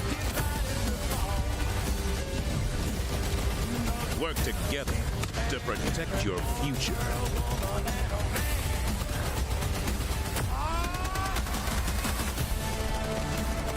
Join the Helldivers, the galaxy's last line of offense.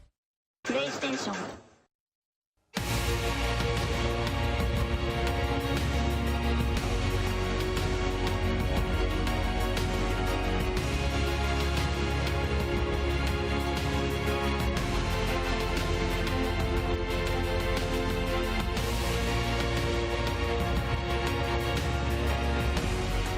Welcome back to the Fortnite PlayStation Cup Finals. It's game number 3 coming your way very, very shortly, and we've had 2 games of very exciting action so far, Levin. We've had a kind of a different 2 games so far. Game number 1 was slightly different to game number 2. How do you think game number 3 is going to fare? Do you think players are going to have to learn now based on what we've seen so far? I think the consistent theme amongst the 2 games was that the ending was more chaotic than anything you ever really see, right? At least in most end games in Fortnite, there's a moment of pause, there's more, you can almost track it a bit easier. Here it's just chaos left, right, and center, and I think the rest of the games will very much be like that. I certainly hope so. It's always great to watch those last few moments of chaos, right? You know, you don't ever know who's going to take it home. It brings that new flavor into Zero build, right? We haven't seen too much of that in the build side of things. It's always kind of, you know, whoever's on height, you kind of can almost tell who's going to win, but it's almost like, who's actually going to win this? We're going to find out. And I like what I'm seeing so far, personally. It's been exciting. We've got to see a little taste of what we get to see from FNCS, maybe, for Major 2. You know, maybe not so much because it's not build, but, you know, we get to see a little bit of a flavor as to what Set Lobbies is going to bring, what's going to be strong in terms of the POIs. And so far, Grimgate seems to be a very highly contested POI and one that is consistently battled for, if you like. Yeah, I don't think that's going to change regardless of the region or the modes. It is just such a strong POI. I think many people would argue it's probably the strongest POI we've had since, you know, way back in Chapter 2 Season 4 with the Spark season, right? Like that was obviously notoriously a very strong POI, and I think Grimgate definitely falls into that category. Well, we've got game number 3 right here, starting right now as Recon tries to get some shots onto Hero. This is an interesting contestation where there's just 2 players contesting over seemingly nothing at the north side of the map here. And this is what we talked about earlier, and you mentioned it, Levin, that sometimes the less sort of good areas are more contested than some of the better areas because nobody really wants to go there straight away. Yeah, that north side near Rebels Roost is notoriously contested in solos, and I'm still trying to figure out why. Yeah, always a bunch going on there, fighting wise. Zigzag, who's been super consistent in these games, landing here at Grand Glacier once more, and you know, doing well out of this spot. Plenty of loot. Some chests here for him to pick up. Some decent floor loot spawns as well. So again, I feel like one of the keys to being successful in these games is just having good loot off spawn, you know, being able to have a decent loadout, one that you can go on for the rest of the game with early on is so crucial. Yeah, 100%. I mean, your chance of getting good loot just keeps diminishing as the game goes on. If you can't get it early on, then it's going to be very, very difficult to get it at the later stage of the game. T-Sting right here, we saw a nice performance so far from... We've seen a nice performance from him so far. Second place overall in the standings, just looking right now. Zig, of course, our first place player on the standings overall with 58 points. So T-Sting our second. Recon, our third place player as well. So some consistent performances so far from these guys. And they're the sort of players that can find eliminations as well. I mean, Recon is currently boasting the highest average eliminations out of everyone in the lobby, with 6 in the first game and 2 in the second. Even though it was a 71st place in that second game, it was still a decent one to get a couple of points on the board and maintain that position in the top 3. I mean, that's all that matters, right? If your worst games are going to leave you sort of down in the standings, then, you know, you hope your best games can push you in. I think the key difference, though, is that his success, a lot of that came from having that medallion, and it's not something he's playing for. So clearly in that first game, it was something he picked up through eliminating whoever had it. And so as long as that condition isn't there for him, I'm not sure if he's going to be able to hold on to these high points that he has and this high positioning that he has in the standings. We'll see, though. Of course, this was our winner here in Game 2.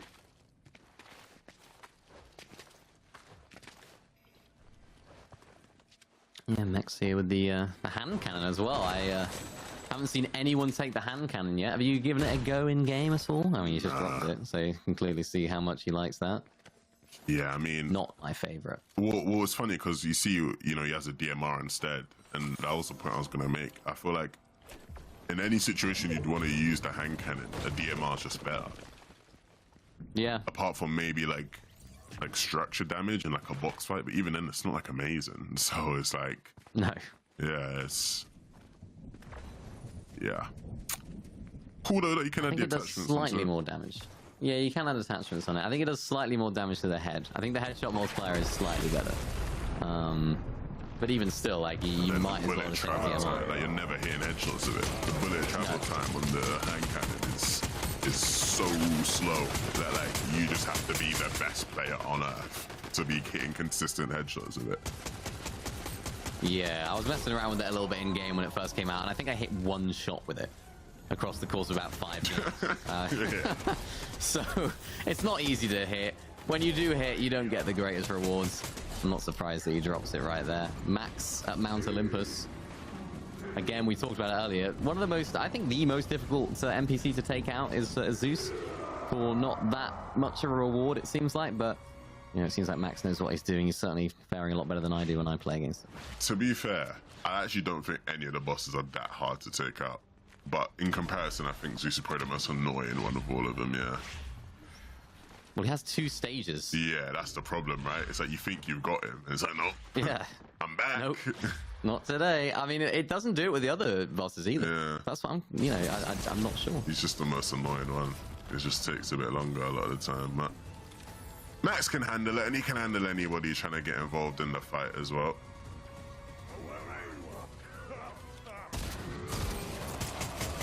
Takes out the first player, and this is where it gets really annoying. We didn't actually get to see it, but he has that Zeus mythic as well, which he just throws at you, which is very annoying when other players use it. But when Zeus himself uses it, it seems like it gets 10 times more annoying. And you can see that it's not the favored weapon amongst the zero build players here. I wonder if that would have been different if they hadn't have nerfed it, because at the beginning of the season, it was definitely the most strong thing in the season, no matter what you no matter what you're talking about. It just was just overpowering in every single way. But now it's not quite as good, and it seems like it's one of those items where if you do nerf it, it's not really useful. I mean, if you do keep it as the same, it's too good, so it can never be at a point where it's kind of balanced. Yeah, it's a tough one. I think where it's at now is fine. Yeah. Yeah. Not doing damage through builds is always a good thing, I think. Tell me about it.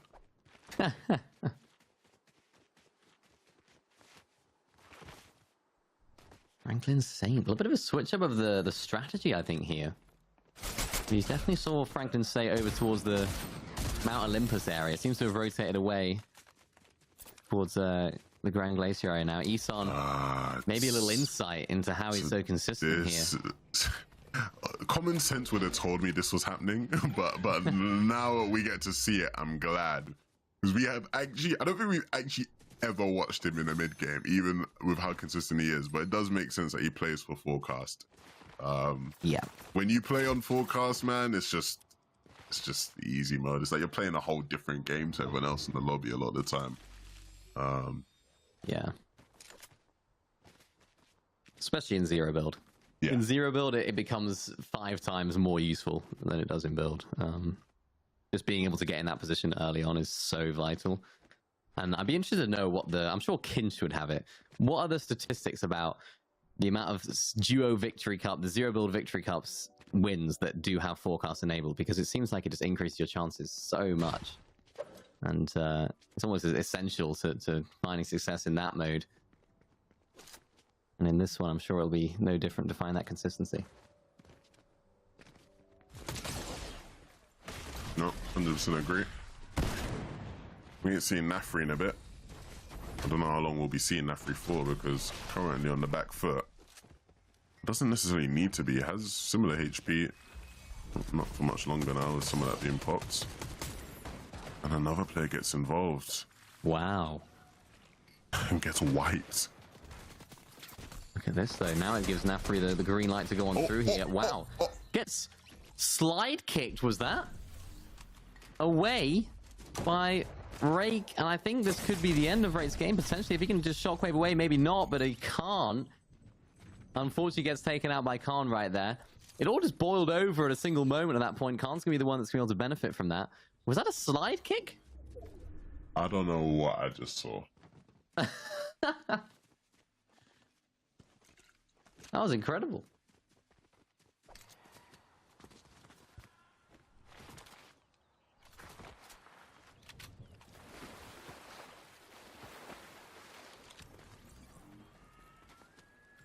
No, we don't get to see slide kicks enough.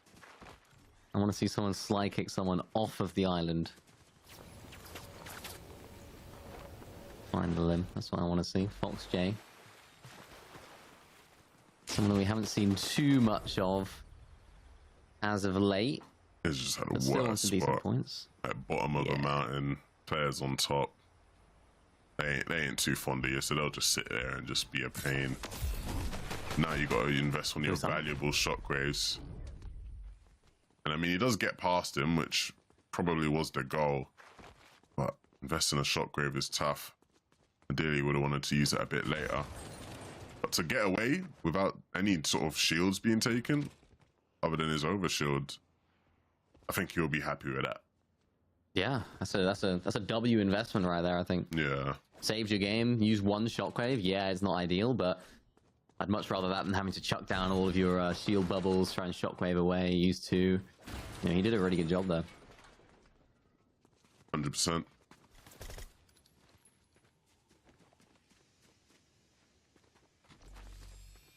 Flobby is a name that I recognize from the last time we did this as well, the previous Zero Build EU Cup, and pretty solid player, if I remember rightly. I think we saw him going up for the island more often than not, if I'm not mistaken. He was kind of like our island warrior of that particular event. And you can see right here, he's just trying to play things a little bit more patiently. In terms of the leaderboard, 59th at the moment, 6 points overall, 39th with 1 elim and 55th with 0 in game 1 and 2 respectively. So not the best start for Flobby, but looking pretty good right here. This is outplayed at Mount Olympus. Still at Mount Olympus. Still here. Flobby's even getting a little bit more aggressive now. And this is the danger. I think when you're in this position, when you're in 59th, you need a good game. But to get a good game, sometimes you do need to be a little bit aggressive. You need to play for eliminations. You need to play for refreshes. And you kind of have to have that internal debate with yourself as, you know, do I want to try and ride out all of my utility here and just try and get a decent placement? Or do I try and, you know, play for the win and take a few more risks? Pretty tough to know what to do at different points in the tournament.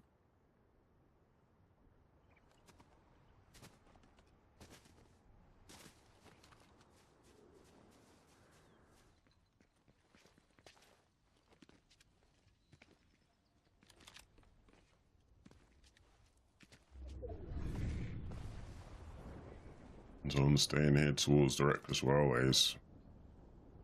Large amount of players in this area.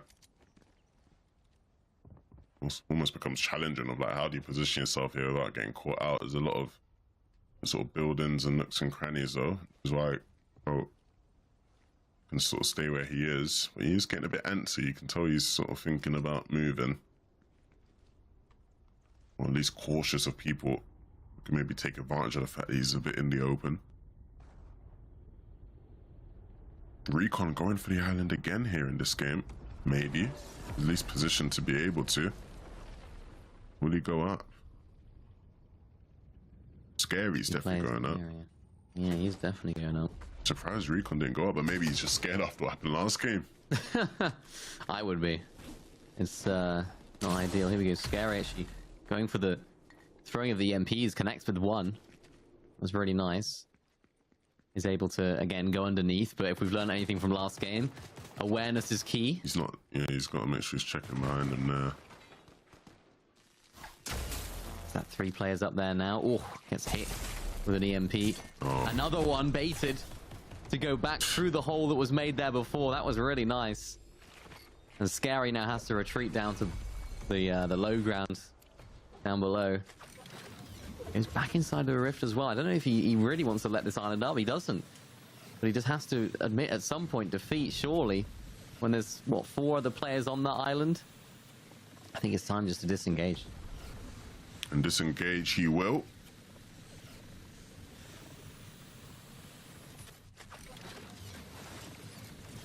Picking a nice mountain to chill on as well.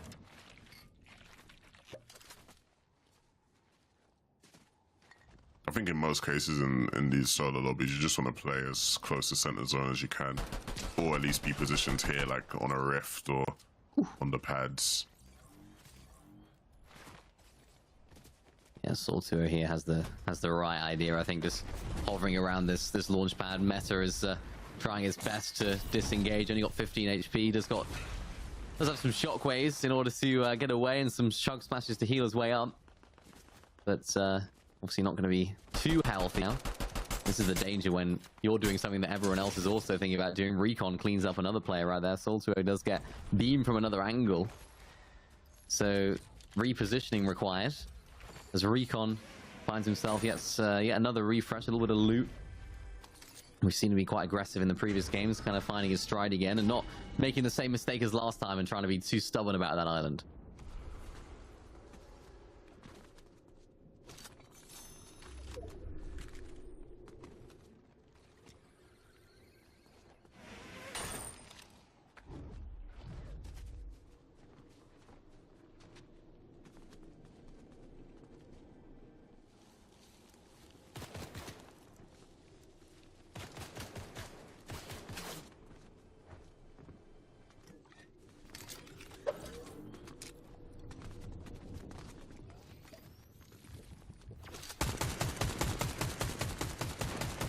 Recon actually does want this island. He's gone back up to try and benefit from the position. So he's kind of changed up that strategy. We saw Soul2O actually waiting on one of these rifts before as well, but now decided to go up to the island. Recon just scouting out as much as possible. Now decides to rotate on out. And nice opportunity here for him to get as deep into zone as possible. As you mentioned, as central as possible is always a good way to go about it. And Mesa just is able to find some heals up here as well. Storm Surge. Sure it won't be active, but it's always funny to see.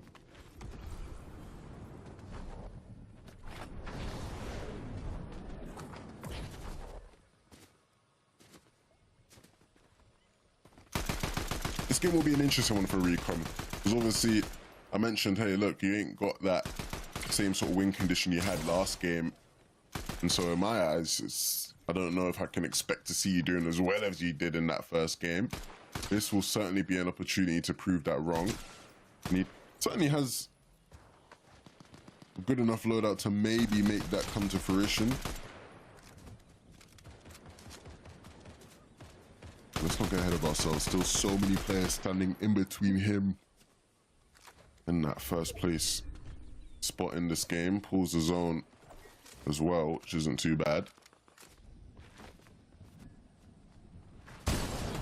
I like he's got the EMPs in his loadout here as Meta gets involved in a fight. Pretty simple stuff for him just to find that elimination. Gets inside of the bunker as well just to make sure that nobody else is going to be able to come on through. So we've seen that happen so often third party. I think there is another third party that's rotating on up. Got to be careful of his back right here. Just about okay. It's Ryan, I think, that's just below. But yeah, just of course having that those EMPs for Recon is going to be so vital in the end game. We saw players literally just using them as almost bunkers, because you can just force people out of their bunker, and then that becomes your bunker to claim and sit in. So when used correctly, those can certainly be of value. Meta here just sitting on so much loot. This is the ideal position for him to be in.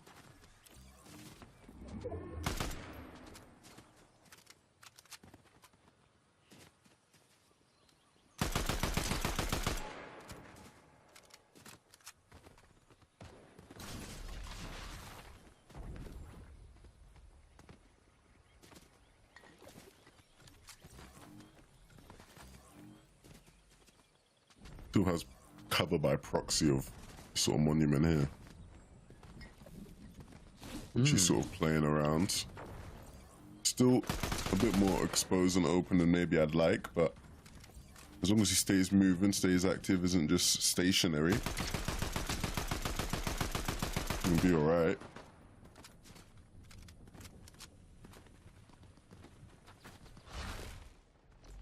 His main danger here is going to be the people that are next to him. If he does get sniped or something, they could easily decide to third party that and easily take him out.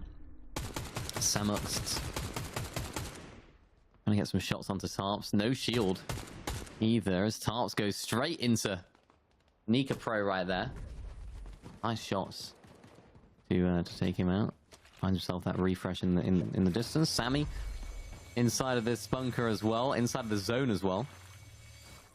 Looking good. Only got one shockwave though, so using that's going to be of utmost importance when it comes to timing. Cone outplayed below. Leox trying to shockwave him out. Not going to happen.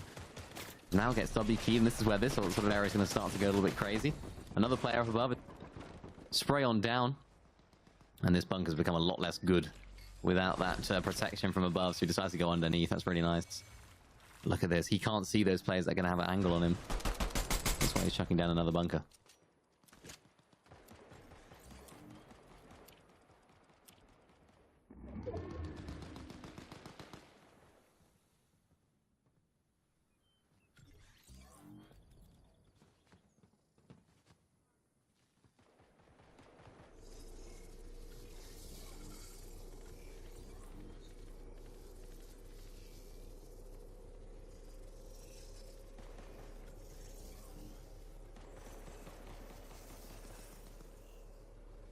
A bit of a slower pace at this stage in the game to what we saw. I've seen a lot more people finding a bit more comfort in good positions. Leftover Prize, though, consistently being someone that causes havoc in these games. Ooh. Unfortunate not to pick that LM up, but we'll be able to claim the loot from it. Maybe we'll now get into another fight as a result over that loot. Doesn't want to risk it though, and so we'll get out of dodge, but look where he's gotten himself into, right into somebody else's bunker. Scared that person out though. And so we can claim the bunker and the bush. Leftover Prize.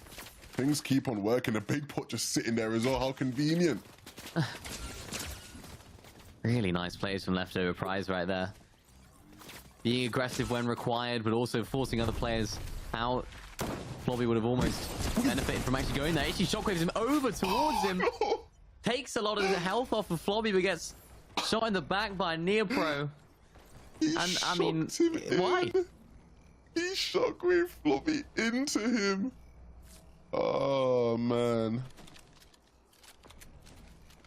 I mean, I just feel like that was unnecessary. He was chilling. He didn't need to make that play. He didn't need to take him out. It just seemed like there was just no benefit to that whatsoever. So there we go. He was getting sprayed by Flobby, and so I guess it was just like, let me shockwave him away. Yeah. But he's just thrown it perfectly to where that is just tough, man. I don't know. That is just unfortunate. Max, though, picking up his 5th elimination of the game. We know how strong this player is when it comes to zero build. Pixovsky as well. 2 Titans in the zero build scene battling it out against each other. Pixovsky hits a great shot and comes out on top in that big battle. Also now has 5 eliminations. Is able to pick up that shockwave as well and keeps his game going. Jay Seaver not looking too good in terms of the loadout. Pistol and shotgun, no utility, so having to make use of this old bunker. And the player above is going to hear him healing. Doesn't want to give him a free stay inside of his hotel. Gets shot in the back. Does get himself a nice elimination. Another player falls right in front of him. And there's a bit of utility for him there. 2 of those shield bubbles. Gives him the refresh that could be required to actually do well in this game. 10 players left. Still all to play for, though. All to play for. And again, just 10 players remaining. Again, emphasizing a bit slower paced, a bit more room for these players to work with. Who's going to make use of it best? Isan, no surprises here. Knows exactly where the zones are pulling. Obviously, he had forecast earlier. Wait a minute. Oh no! What? Reaction time check? Didn't move? Not quite sure. I think he must have just put his controller down, maybe had a sip of his drink. Next thing you know, he's down and out. And I mean, the game will continue. Outplayed, making the plays, big damage being dealt, and picks up his 3rd of the game. And now, the Fizz to come in and allow him to move in. Just underneath this bunker. Knows there's somebody above him. That's Franklin Saint who moves out the way. Sky jump now. Trying his best to win. It's a 1v1v1 situation. One of these players all come out on top. They all are starting to creep closer and closer together. Who's going to ultimately deal the damage that wins them the game? Franklin Saint has that advantage with the dashes and the coin. Takes Sky jump down, looking to finish it off. Franklin Saint will do it. Franklin Saint will win. And starting out that game, all the way over towards that Grand Glacier area. We saw him earlier on, but comes out on top now, Mini Miner. A big dub for Franklin Saint. Massive dub right there. I'm almost confused as to how he managed to get both the dashes and the mythic shotgun. I guess he must have eliminated the person with it, because that ultimately is what won him the game right there. We saw him with those dashes, using those mobility options to make his way through that end game. And I mean, what a great game overall. A slightly different pace to what we've seen previously as well. You mentioned it, Levin. It's a slightly slower pace, slightly more opportunity for players to find old bunkers. I think some players are trying to make their way back up the leaderboard. They're trying to force it and find some eliminations now.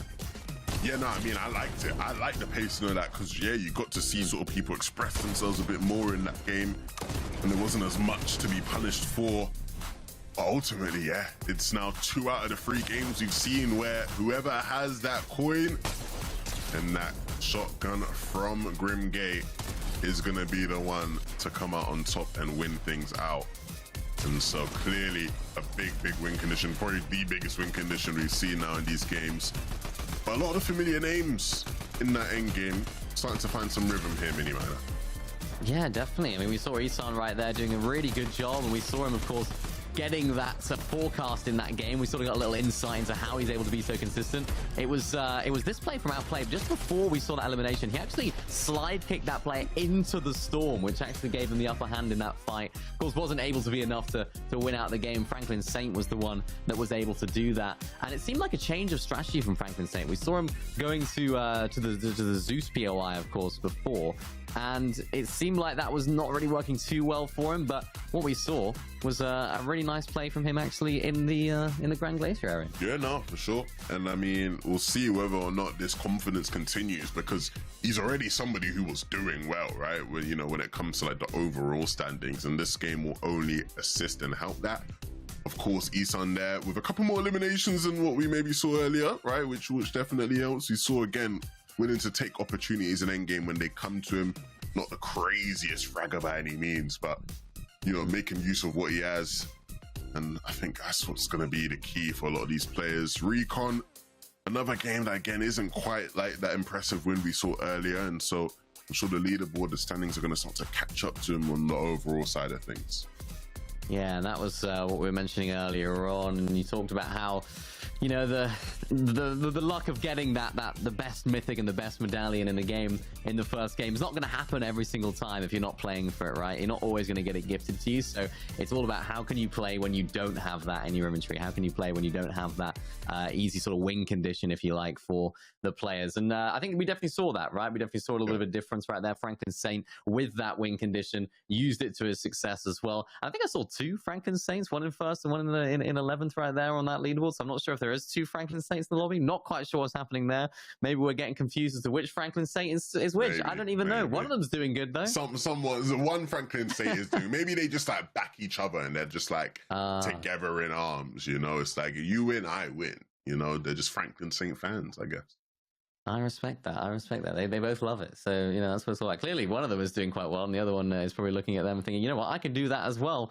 As we get to see, of course, our first 3 games of action so far. We still have 3 more to go, so we've still got more action coming your guys' way. It's a 6-game format, and at this point in the tournament, this is where people might start to switch things up, might start to amp things up, but in terms of eliminations, maybe for teams or for players like Isan, just more of the same, I'm guessing, Levin, you know, more of that consistency. Yeah, I think so. I mean, you know, you look at how things have sort of gone for you, son, and you know the game plan is just on point, right? When you're playing for forecasts and solos, again, the game just gets so much easier for you, right? It sort of informs your decisions. It makes the decisions for you. You know where the next zone is, and in a mode like Zero Build, it is just so rewarding, and I think we'll continue to see him just be successful in these. The key difference is in those final moments of chaos, because I think Isan clearly isn't like a crazy chaos player. It's why he prefers to, you know, play for forecast, right? It eliminates a lot of the chaos. But in those moments of chaos towards the end, can you capitalize? Can you get as many eliminations as some of your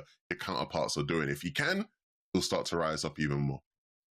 Yeah, and I'm pretty sure there's no forecast tower on the map right now that does spawn 100% of the time, right? So it seems like that might be something that he has to try and avoid, maybe, or try and sort of sort out in a strategy. If the forecast tower doesn't spawn in, if he's not able to get it, he has to try and figure out what are we going to do about that. And I guess it depends on where you're on the leaderboard. So let's have a little look at how the overall standings are looking so far going into game number 4. What are players looking like? Who's in what position? We see Ziggs all the way up on top right there with 71 points, but not too far behind Levin. It's Franklin Saint on 65. Not too far behind at all. Isan sitting there in 4th with 57. I'm T-Sting just above him, 2 points ahead.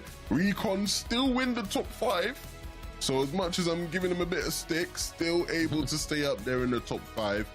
Outplayed, rising up again after that really, really impressive game.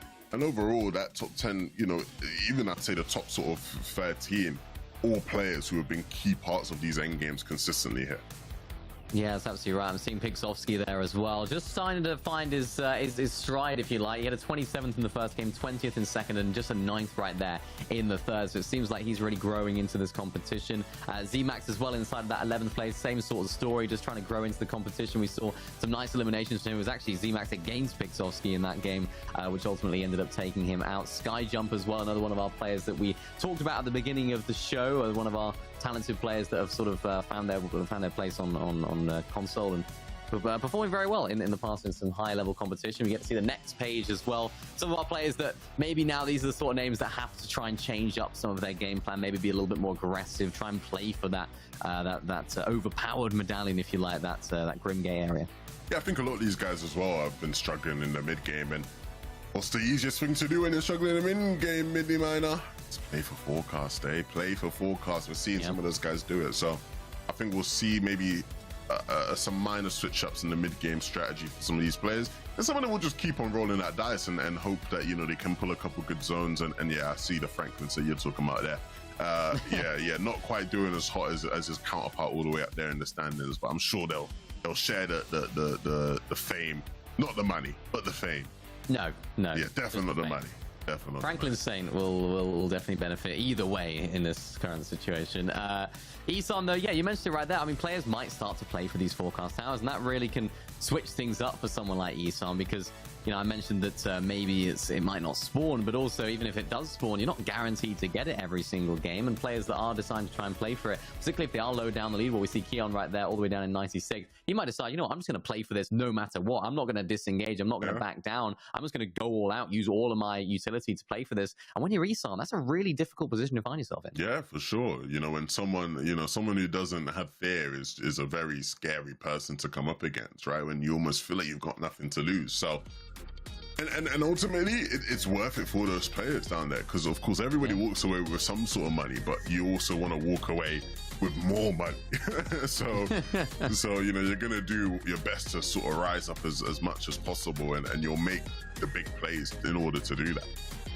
I think that even adds to it, because, you know, if you're in 100th place, 96th place, and you know that the next threshold of cash is not going to come until 71st, 75th, whatever it is, then you actually genuinely might as well. You genuinely have nothing to lose if you try and go for that, because you either you know, go up 30 places, 40 places by having a really good game, or you still end up with $100. So it's kind of certainly worth a go. Ziggs, though, our first place player at the moment, landing over towards the Grand Glacier area.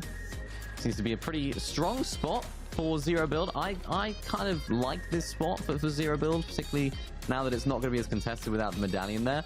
This provides a lot of loot, and there's a lot of hills nearby as well, a lot of pads that you can use to rotate with. And if the zone does pull over towards this east side, people like Ziggs, people like that are going to be landing in this area are going to be able to actually find their way on top of those hills and just have that position early on. Absolutely. I mean, for Ziggs, consistency has been part of the key and part of the game plan, and so I'm not expecting any hiccups here off spawn. That's been quintessential. And again, just the benefit of this POI. Franklin Saint also landing here. So, two of the better players so far today, both finding success out of Grand Glacier.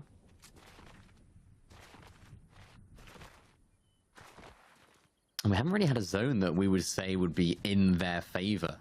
You know, we haven't had an end zone in that sort of east side of the map yet, so almost more to come from these guys, I'm sure, depending on how the the games do end up going. Seems like they're able to solve any problem that comes up to them. Underworld, Scary Woo inside of this area. And again, it's all about timing. When do you go for the boss battle? Is it even worth going for at this stage? Is the Siphon worth it at this point? Maybe, maybe not.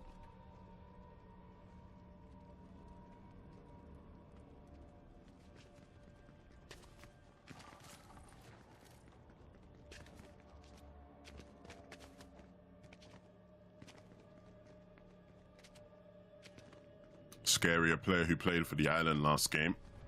We'll see whether or not that's something that is consistently a part of their game plan throughout the rest of these games.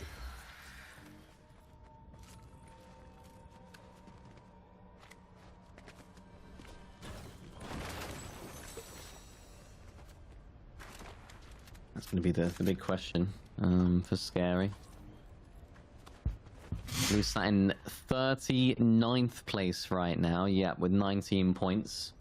Hasn't been able to make it into that end game. 80th in the first game, 36th in the second with 2 elims, and 32nd in the third with 4 elims. So improving across the board of the games here, but every game's going to be different. Finds a nice couple of bunkers right there, which will definitely bolster his loot. Recon up on the north side of the map, one of our top players that we were speaking about earlier. One of those players that we're yet to see perform too well without the aid of that the mythic medallion, and of course the mythic shotgun.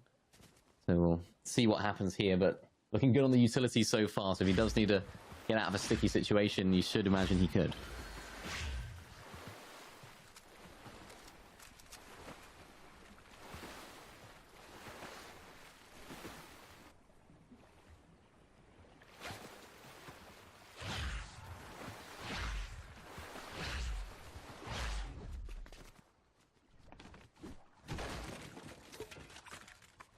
Ziggs now doing some fishing over here south of Grand Glacier. There's copper fishing holes here, and so some potential for some extra shields and heals. Max once again over at Olympus. Nothing seemingly changing too much across the map.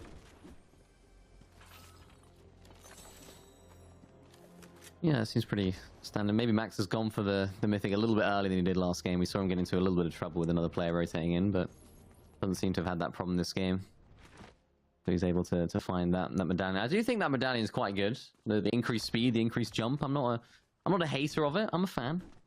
Especially in zero build when you're making those rotations. It's just not quite as guaranteed as the dash is when it comes to actually making it into the area and into the zone you're trying to get to. You can still get beamed, it's not free mobility. And Ziggs, we're getting a little insight into how his early to mid game pans out. It seems like fishing is a decent part of it. So, not something we get to see too much, I think, nowadays, fishing. It's not really as popular. Yeah, a lot of the time people just use the EMPs and then that's that, you know? Fishing takes a bit of time. It's definitely something I don't see often. I have seen it a bit sometimes up north of the map, like duos and stuff, but in solos, yeah, not something I see often.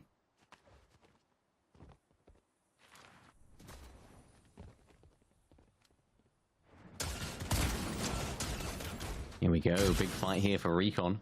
One of our top players in the leaderboard returns with a nice damage shot there as well. Here, I think he's got those shield fishes, so he's just able to heal up so quickly. Recon doesn't have those heals. I think he identifies that. And he just thinks, yeah, I'm just going to try and create a little bit more space between me and Hero. And maybe the space might have to be increased even more as there's another player from behind. So maybe they could go for a little pincher here between both players. And yeah, that's what he's going to do. Recon's going to wait for that player to hit those shots. And now Hero's on the back foot.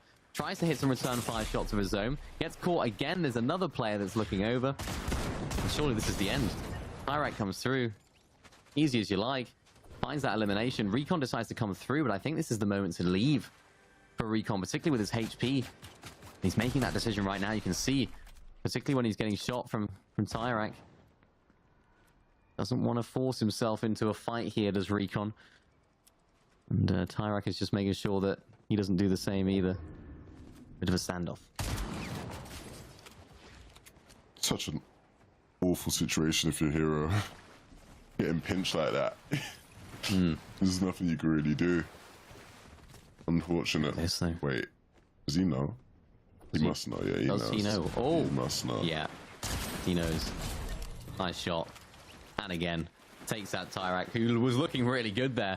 But again, he was the victim of his own strategy, if you like. There was another player that ended up pinching him with Recon. And Recon just seems to be the disruptor in this area. The pincher. Always the pincher himself. Always seems to be in and around some trouble.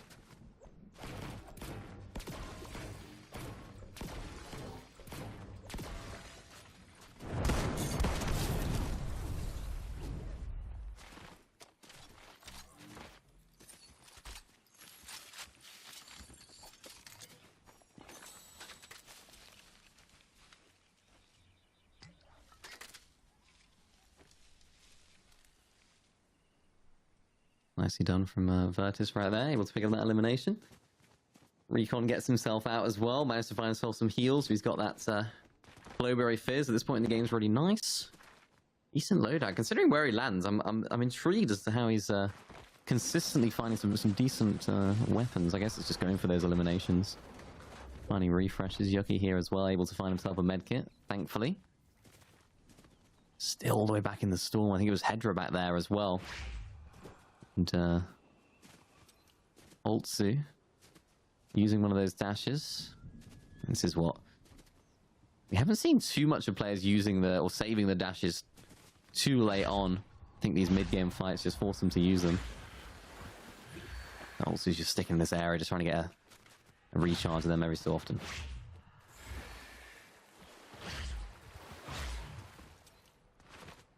Everyone's just a green superhero around here.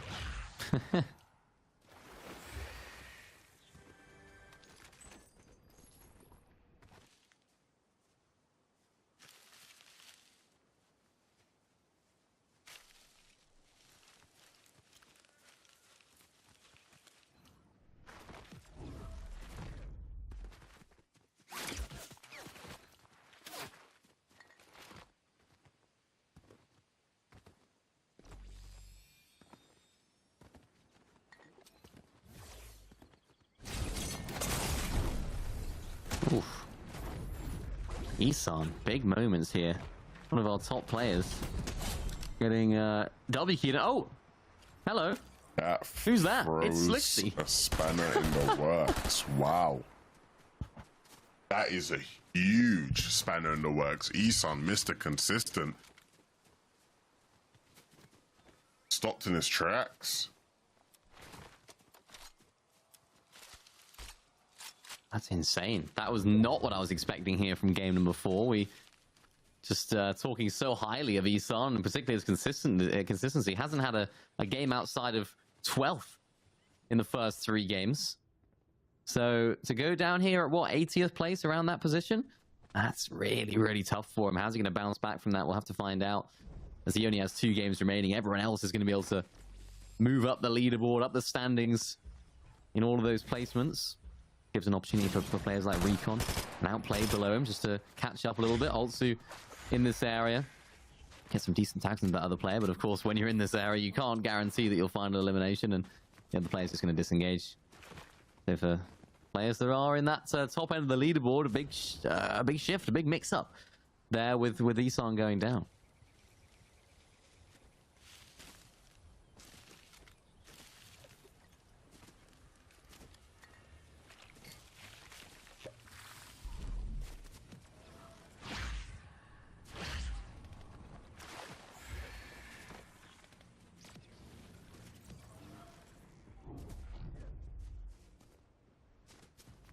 Didn't know you could fit this many people in restored rails.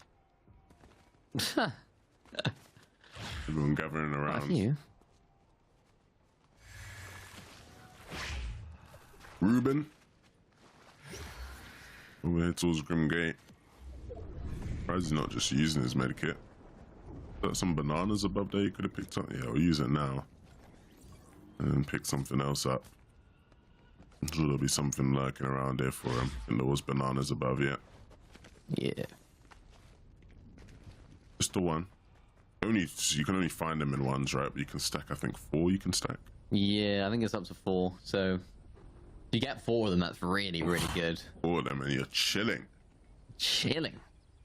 Particularly when it comes down to those sort of heal-off situations in builds. We don't really see them in 0 builds, but I'm interested to see how they impact the build competition. Not as much love for the island this game, it seems like. Not as many players that are set up to get it. Only Sammy that we can see on the screen right here. So you'd imagine that he'd be able to claim this for free. Only other player that's potentially in the air is to that player to the south. A couple of players there making their way almost in tandem. I think they must be flying. Yes, they are. There you go. Players that are chasing each other, but also trying to go for this island. I think we saw those two fighting in that game too. Oh, no, it wasn't Nafri. It was new players and somebody else. I thought it might have been Nafri. New players though. Wants this island. Oh. Oh.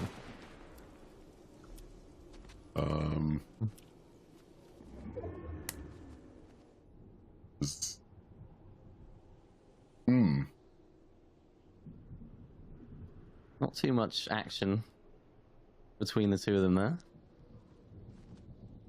Interesting.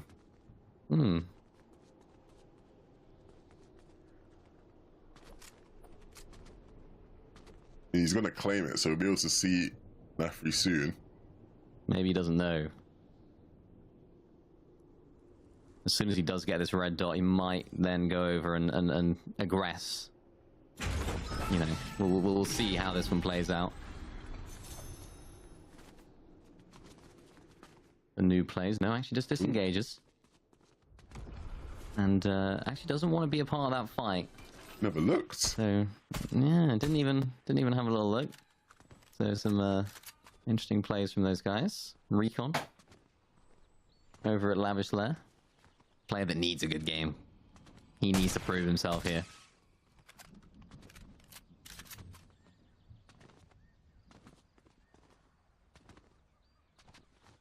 Recon's still fighting in this one. He doesn't give up. Can respect that for sure. Oh, finally! Some shots between the two. Some warning shots, I guess, from new plays over to Nafri. Now somebody comes up, they'll take some shots onto them. They will indeed. Trying to find the damage out the air. There is Nafri is still there, so they're quite happy to just share this position for now.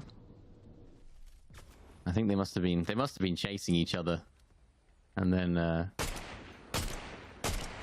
ended up finding their way onto the same island for Max. Breaks that tree. Seems to be an absolute demon with this DMR. Just is able to connect with so many shots. It's a testament to his aim, because that's not an easy weapon to get tags with, but proving why he does land at that Mount Olympus POI and claiming it very well so far. It's got to be careful though. Island's up above. We know who's up there. I think it's the best option just to disengage.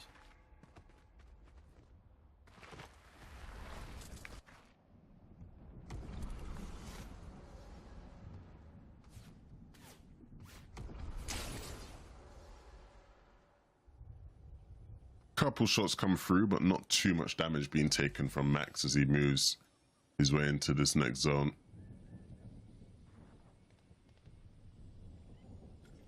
Looking to get in as deep as possible. Might stay up here.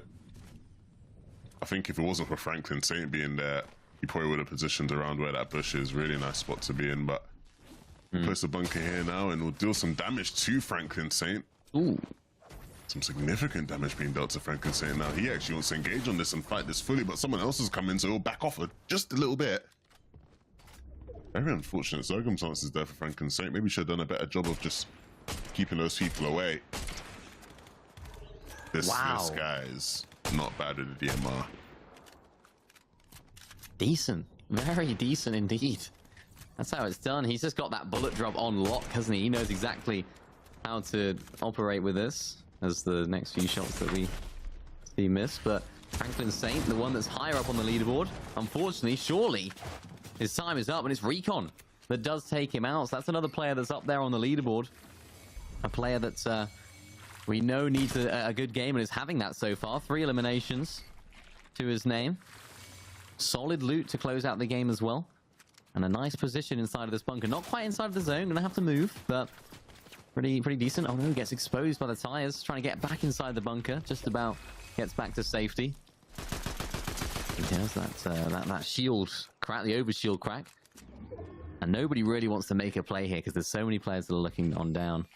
Nutsy just retreating back to his bunker. Recon come to make his way in. Actually using the shield bubble to help his rotation. The downside of the shield bubble is everyone can see that you're in there. So as soon as that disappears, it's not going to end well for you. Max decides to hop on through. Connects with 2 shots. There's 3. Has to reload the shotgun with no spray weapon in the inventory. And again, just decides to take down the player inside of that bunker. Look at that. Sly kicks him away. Risey has no hope there. And Max getting shot at by so many other players. His aggression might turn out to be detrimental here, but has the facilities to turn the attention away from him. That almost got really dicey there for him. And it's not done yet. Look at this. This is a really awkward spot to be in. Just a bit of solace just for a couple moments, and we'll see what this next couple of zones has in store for him. Master wants to fight though. Master wants to fight. Master wants to get in. But that is actually going to cost Mr. Sorry, not Master. Wow. Mr. LV Mr. goes down. Max might just try to pick up that loot. He's like, why not? It's just there. No one else is going to be able to get it. Maybe I should go for it. He needs the heals. He has no heals. Only 104 or 154 effective HP if you're including the overshield. So he needs that extra little bit of HP. Will be absolutely vital. Our top player, first place on the leaderboard, it's Ziggs, who's been performing very well so far. Very well indeed. Slightly falling off in the last game in terms of that consistency. Third, 15th. 15th being in that third game. So he needs to try and rekindle some of that success that we've seen from him previously. Same with Recon. And he's doing that very well so far. Currently sat in 5th place going into this game. Able to find 3 eliminations. The ideal loadout as well, you have to say. As Hedra, Cohen, all these guys, they're trying to look for a little bit more success. And there you go. Some nice shots there with the pistol. Haven't seen too much pistol action so far. And I think that EMP is just so useful. I was trying to think about why they were throwing it at the shield bubbles. I think it actually just disables the shield bubbles. It doesn't actually damage the player through. It disables it. So that was something that I was just thinking about earlier. Kind of confirm that. Yeah, we've been seeing that all throughout the day. People breaking them shield bubbles with the EMPs.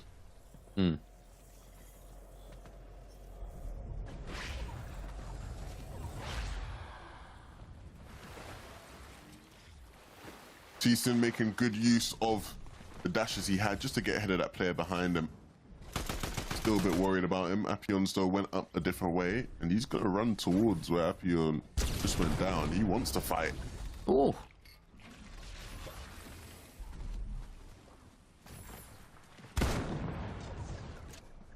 He really wants to fight here. Got shockwave back into his own bunker.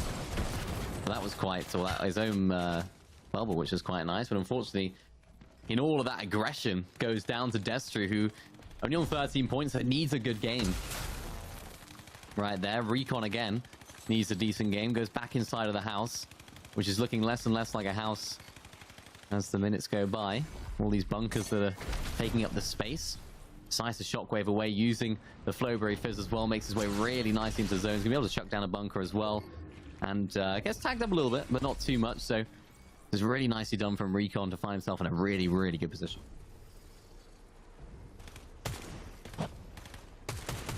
This really could be the redemption game Recon has been wanting and needing to push himself up into contention for winning again. Big damage needs to be dealt if he wants to take that player down. Plenty of shields available for them. That That 30 shot won't be enough. Leox wiped out of the lobby here. And here in the safe zone, many players starting to fall away.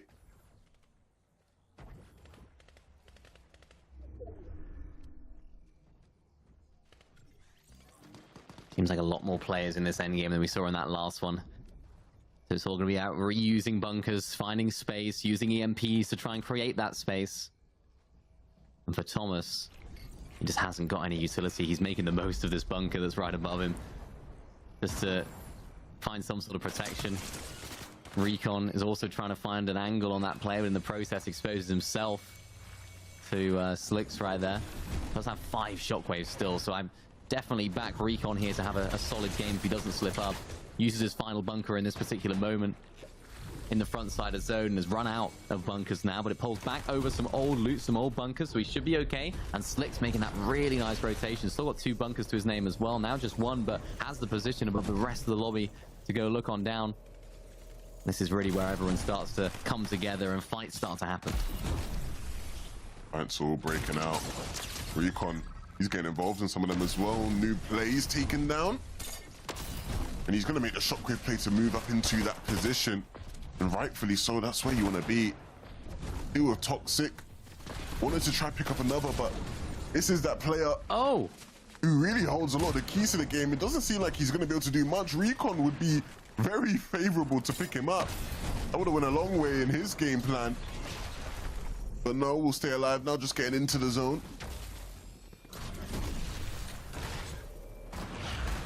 He done that from Recon, gets his way inside of the zone. Does still need a good game. We talked about it the entire game. It's a big moment for him. Luca finding elimination there as well. Recon finds the damage. Still 5 players left. Hasn't got any bunkers. Goes down there in 5th place as we have 4 players left to go. Heal off in the storm for Kev all the way back there. Sammy's inside of the zone, but can Kev make his way in? Sammy's going to go for the shots. Can't quite connect. Does connect eventually, but it's going to be the heal off from Kev that ends up winning in the game. I cannot believe my eyes. What have I just seen? We've actually seen somebody win by a heal off in 0 build. What is going on? Oh, I don't know. I don't know how that happened. I need to see the replay. I think did the Storm take the other player out? No, it's the Fortnite Classic. I think they've just eliminated each other at the same time. Oh. I've had that happen. Yeah, we've all sort of, I feel like a lot of people have had it happen. We've all probably had it happen to us at one point in our Fortnite lives. But it seems like they just took each other out. And so he's just healing off in zone and he's just won it. I mean, that's the way to win it. That was the play from Kev. He made the bold decision to try and go for that heal off early on, and it was certainly one that worked out for him. Look at this, though, from Recon. We backed him earlier on in the game to have a decent one. He did, and he needed it, so it's good to see Recon climbing back up the leaderboard, which will definitely help him in the overall standings when we get to look at that. Thomas as well, one of our players that was performing well. We didn't get to see too much from Thomas throughout the rest of the tournament, and it was just that final few moments of this game that I was a little bit confused about, but I guess it does make sense. Both of the last 2 players eliminated themselves, or each other, I suppose, and it was Kev here. Yeah, you can see it. Karama gets taken out, and it's Sammy against the other player fighting it out. Sammy doesn't quite connect with enough shots, and yeah, you're absolutely right. I think it was a little bit of a... no, actually, Sammy, it was the Storm, yeah. Sammy, it said Sammy went down to Storm. So I think he was just on the... Because he was low HP. And then the Storm comes across and it like ticks him as he's... Nah, that is actually so unlucky for Sammy. I mean, he would have won it. Unlucky, man. He would have won it, but as we get to have a look at the standings again, just from game number 4, it's Kev. This is 0 win. He has won a game in finals. I love it. 0 eliminations. Honestly, I can't believe it. You know what? Hats off to Kev. Kev, you have formed an entirely new way of playing, and that's what 0 Bill's all about. 0 elimination, victory royale, heal off. I would have loved to have heard his comms when he got that VR there. Like, I was surely not expecting to find it, but he's managed to do it. I mean, there you go. Maybe we'll see some heal offs in the last couple of games, but Get to see some of our players there that did play well. Recon, of course, 7 eliminations for him. That'll no doubt boost him up in the standings. Actually getting 33 points. Not the most points, though. It's Keeb right there. Is it Keeb Gang right there in 3rd place? 34 points. So, of course, although he didn't end up winning, got the most points out of everyone in that lobby. Yeah, he was popping off. He'd probably be the angriest that he didn't win because he had the HP advantage against Sammy. So you would have thought he'd win the fight. And then, yeah, it's just, oh, man, that is really, really tough.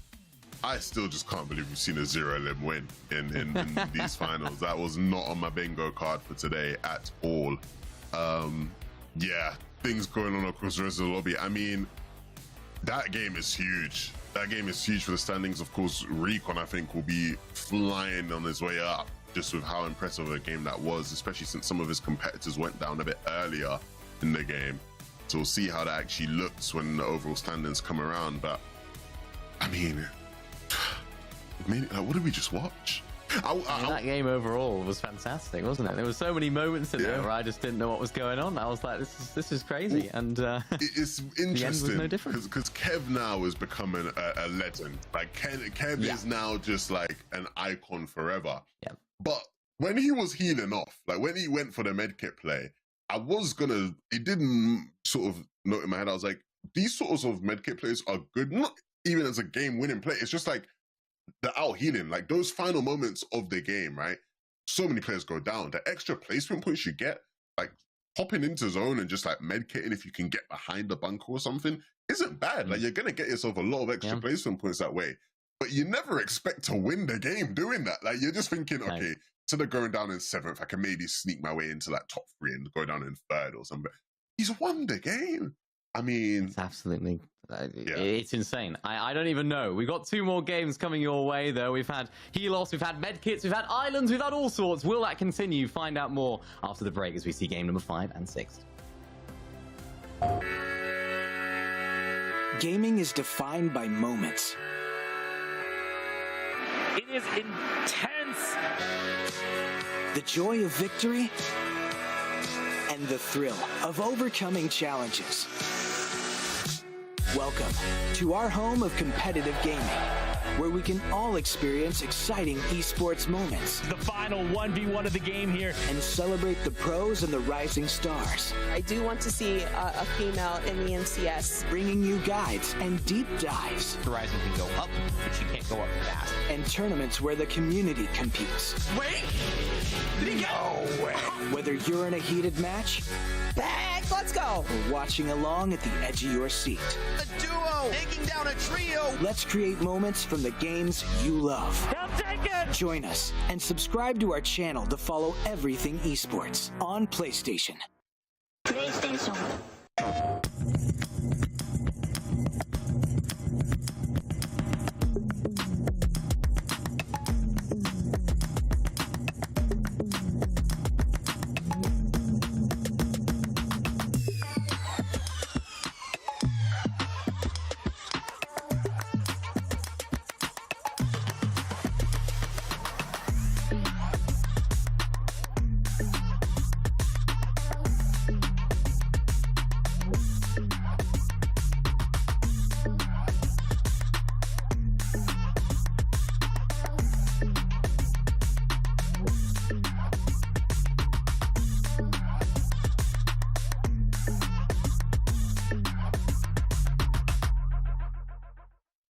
PlayStation.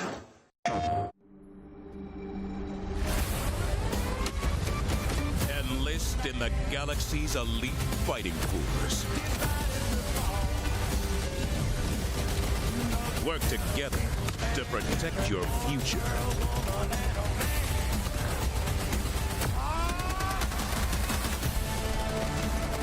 Join the Helldivers, the galaxy's last line of offense. PlayStation.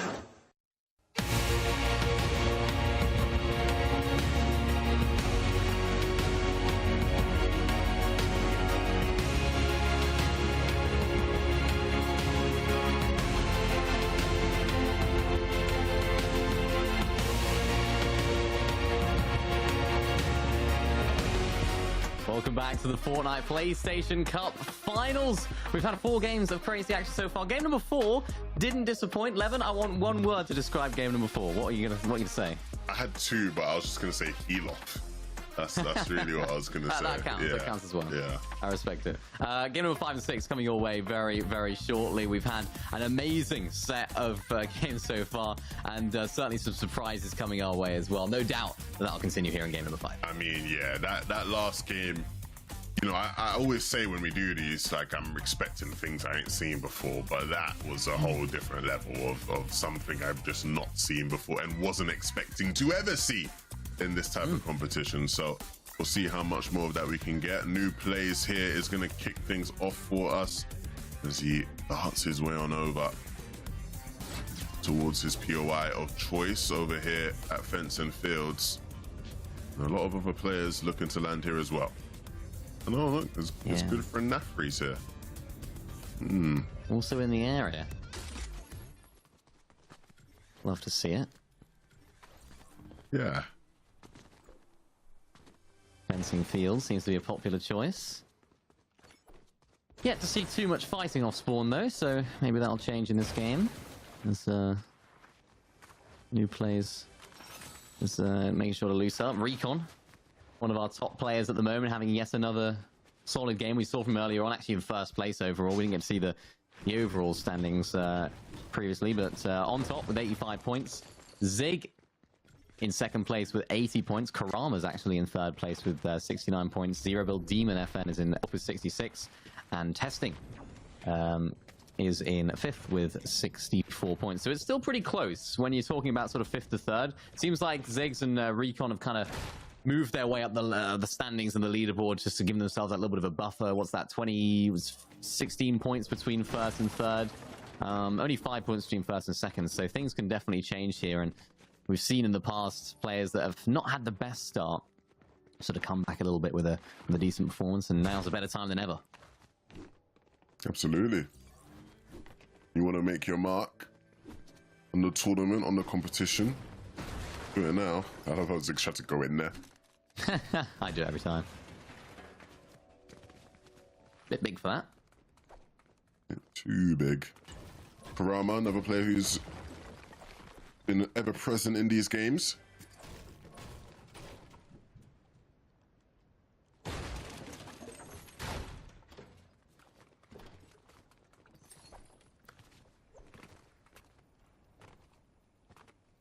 Three other players at Snooty Steps as well. Seems to still be a popular drop spot. Seems like players still do like to land here.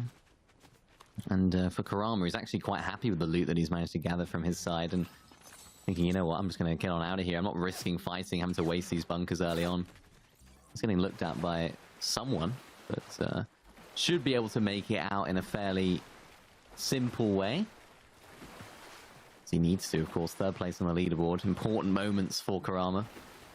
Someone that we've seen had a 2nd place in the 2nd game and a 4th in that 4th game. So by that pattern, I suppose we'll be seeing a 5th in the 5th game. I mean, yeah. I just don't think that's how it works often. But maybe you know more than me here. I'll give you the benefit of that.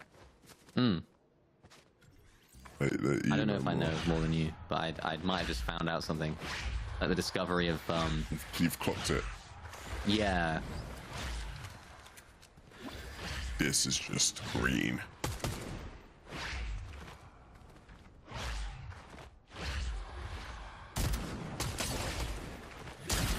Lots of green. Garcia. Lovely stuff. Takes out Eve game right there, and that was, I believe, the player that did end up coming 3rd in that last game, right? He was involved in all of that madness, so he'll be fuming after that, and fuming after this off spawn, I'm sure, as well. All good. Got game 6 to come back and the clutch of dreams.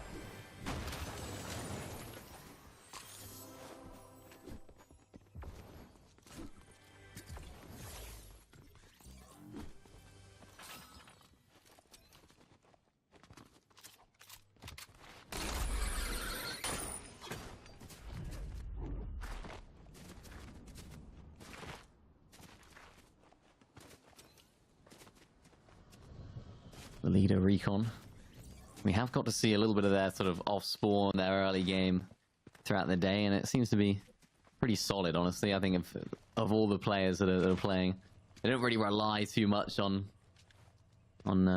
anything in particular, forecast hours, etc. So they can continue that. That'll be really nice. Hedger as well, a player that haven't really got to see too much of. Same with Akira. Just ever since that first game performance, we haven't really seen that continuation throughout the rest of the games. So I want to see Akira have a little surge in performance right now.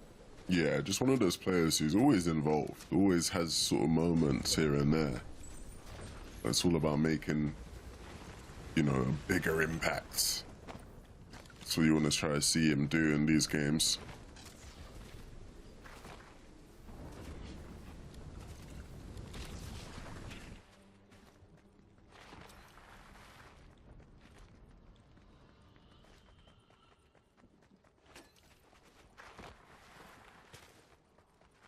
Ryan here in Grim Gate. Again, very nice loadout for him. Only 21 points so far, so not going to be on the upper end of the leaderboard. Trying to have a little look at where he is. I think he's just around that sort of top 50 area at the moment. So certainly not ideal for him, but with that, with the gold shotgun, with the shockwaves and the bunkers, there's definitely room here for a decent game. But we've seen it so often today, is having the loot early on doesn't necessarily guarantee success in the end, because zones can play against you. There can be mid-game fights that you get involved in, you get third-party, anything can happen. So making sure that you're in a good position is, in the end, Franklin Saint, they're going down. In the feed, it's Ryan. Gets himself a llama. Another player wants it as well, but maybe wasting that bunker slightly there. Not really too dangerous of a situation, so now he's only got 3 to work with.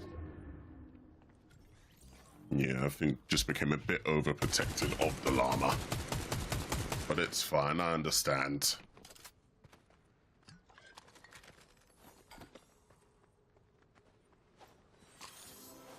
What would you carry here? Would you take the fizz or the chugs or the flowberries or the bananas? I think you just pop the bananas, takes the fizz, leaves the chugs. I think you probably made the right decision there, going with what most people would go with. Yeah, I'd agree with him there, I think. It's difficult because the chugs can offer you that, the white HP healing as well. You know, if you get 6 chugs, that's 120 HP that you can heal up versus the 100 that you can heal with the Flowberry Fizz. But I suppose the benefit of the Flowberry Fizz, you don't have to use it all at once. You know, you have to use 20 at a time with the chugs, and Flowberry Fizz, you can do 5 at a time if you want to keep using it for rotation. Yep. So I certainly think the Flowberry Fizz is the play. This sort of loadout here from Kev, maybe setting up for another heal off. I'd love to see it twice in a row. That'd be absolutely fantastic.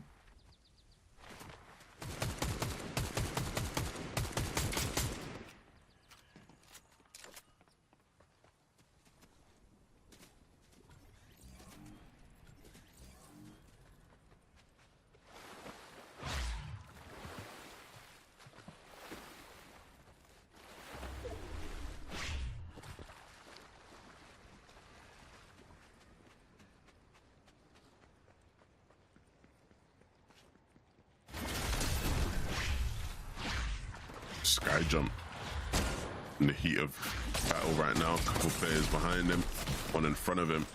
It's Hyrax that takes him down. That is tough. Hyrax now using his splasher to get himself back up. Ooh. Should be able to find this. All he needs to hit is 1 or 2 shots and it's done. Oh my goodness. I mean... How? Surely not. Surely now, surely not.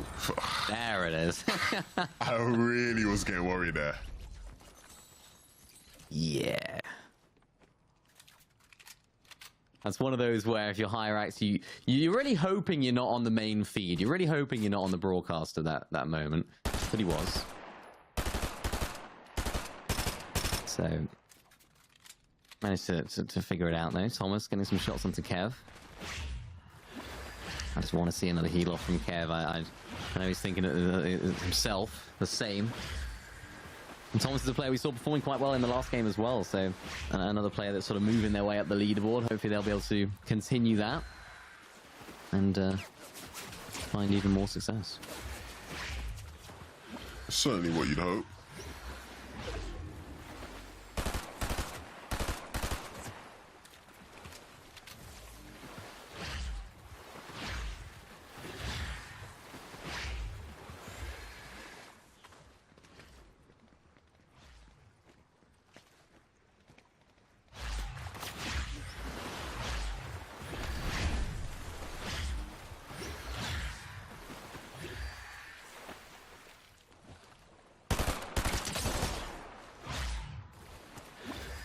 Beam there from Kev.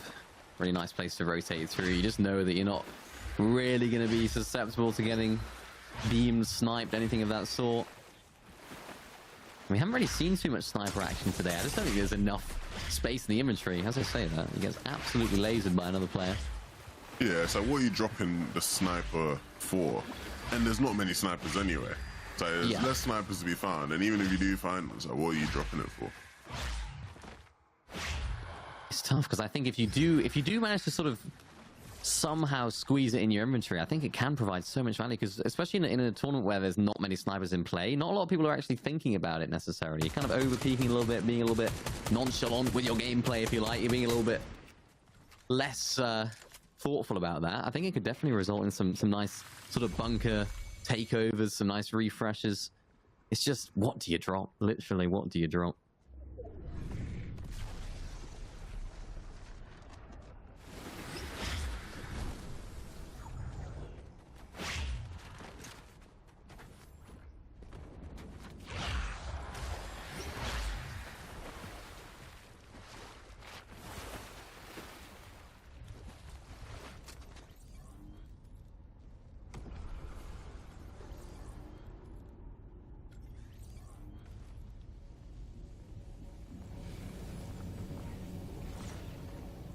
Refine and reveals itself. Might see Not freezing the back. You might want to come back to it. Yeah. You might do. King will Maybe get it's waiting on you, the green light. Yeah. Surely. Surely.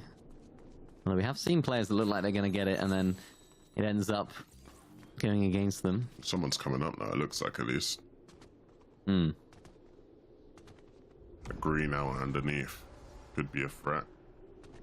It's actually Irax. And King doesn't want that smoke. He's like, yeah, you can do as you please, mate. I'm alright.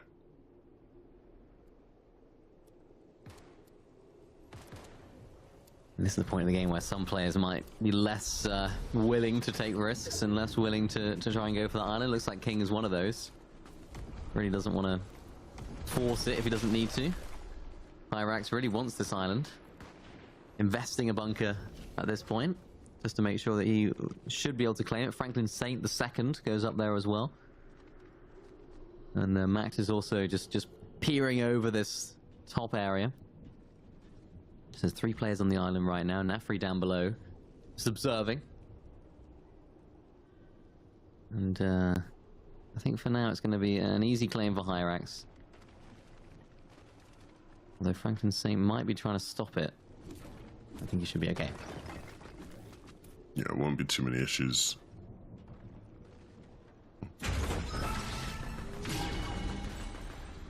Some extra shields there. And more importantly, vision now on where everybody is. So can time when he gets the shields. Wanted for the 4 chug splashes.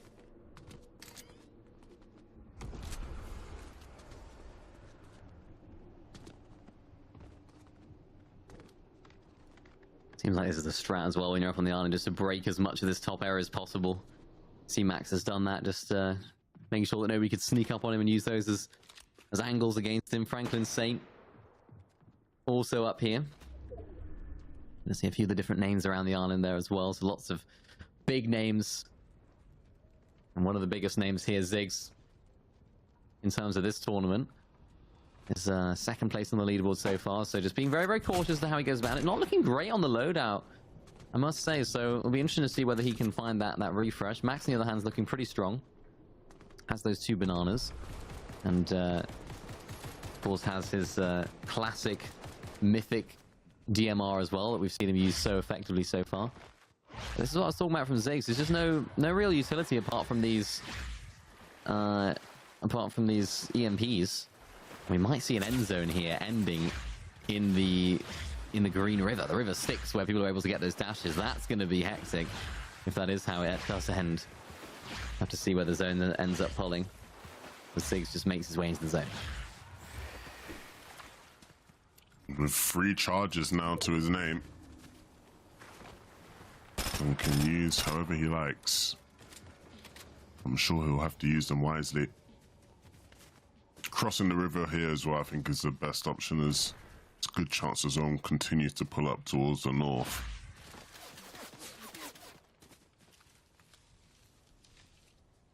A position in this bush should be a nice spot. If zone pulls back down the other way somehow, then he'd still be set up well for it.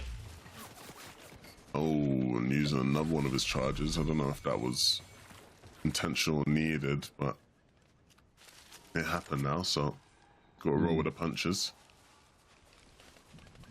It's hard not to sometimes. It's hard to avoid using them. Accidental, exactly. It's not easy to not use them. I think he's used his... I know I can see the other one, so he's got 1 left, but it's... especially when you're mantling, when you're just generally playing, it can be quite easy just to press the spacebar twice or press the X button twice. It's certainly quite easy to do that. Doesn't look as though we're going to get an end game inside of the Dash River. There's a player all the way up on the north side there, the green arrow, chilling on the edge of the zone. Certainly a very decent play to make sure they can guarantee themselves in the end game. Recon getting hit by the EMPs as well. Does have the facilities to get away and cover himself if he does get into a sticky situation, but I don't think the other player is going to aggress. He doesn't have shields, but he's looking good in terms of the bunkers and the shield bubbles. Not bad at all. Ziggs lining up a shot onto Ryan, but doesn't pull the trigger. Those shockwaves as well on Recon will definitely be potent all the way up here in the north. A bit more quiet than some of the chaos we're seeing down south.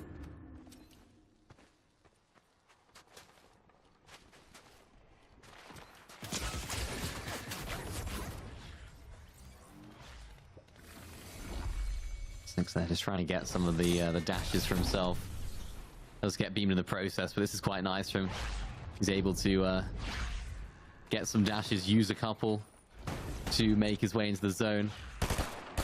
And wholesome players as well, as they're all doing the same. The difficulty is all the other players are going to have their dashes as well. They're going to be able to use them. So Slicks has just sat inside of this bubble, which will eventually go, but Max, one of our top players. Recon going into that box. It was Alexi that took out Max. Recon's able to claim this area. Not going to get an amazing amount of loot, but one of our top players in Max going down at this stage of the game. Very rare to see. I mean, you've got to think it has a big impact now on what the likes of Recon and others are going to be able to do to start closing that distance. You can see him running his way into zone. Doesn't have to invest a lot here. We'll just use a bit of this fizz juice just to go the extra distance, you'd think, maybe.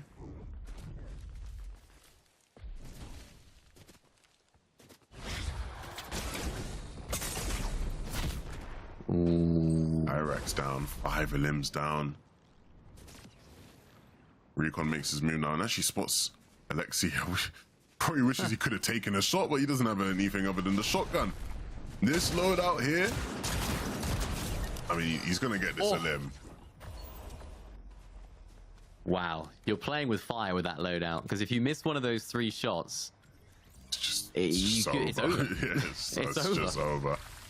So I like how he played that. Actually, he was a little bit more patient with those shots. You know, he let the You definitely lined it up a bit more. lined it up, confident in his aim. So that's good. That's what we like to see. But very, very difficult loadouts to manage right there. What it does mean though is he has heals and all three of the utility items that you want. So you kind of balancing that. You know, do you try and play for those things? Oh, he's going to be careful. There's another player just up above him right here inside of this window. Thought that was about to boil over for a second there, but he's able just to kind of just run and just walk around until someone spots him. So he's able to save a couple of those utility items. Zig's one of our top players again. Hasn't got quite as good luck with the utility this time. Does have 5 use in this Flowberry Fizz though. He might not be in the game for much longer though as he gets beamed in the back. Hasn't got too much HP left. And the other player cracks him. This could be his game over. But no, flips the tide with a nice elimination, but can't quite stay in the game. It's Khan that takes him out and just provides Recon that extra breathing room to go on and push forward. This is going to be a real huge game for Recon to show what it can do this loadout. I mean, again, it is just one of those ones where you look at it and you go, hold on, how's this going to work? I think his best bet is to play for an elimination using the shield bubble, pick up their spray weapon, and then he'd still be set up quite well.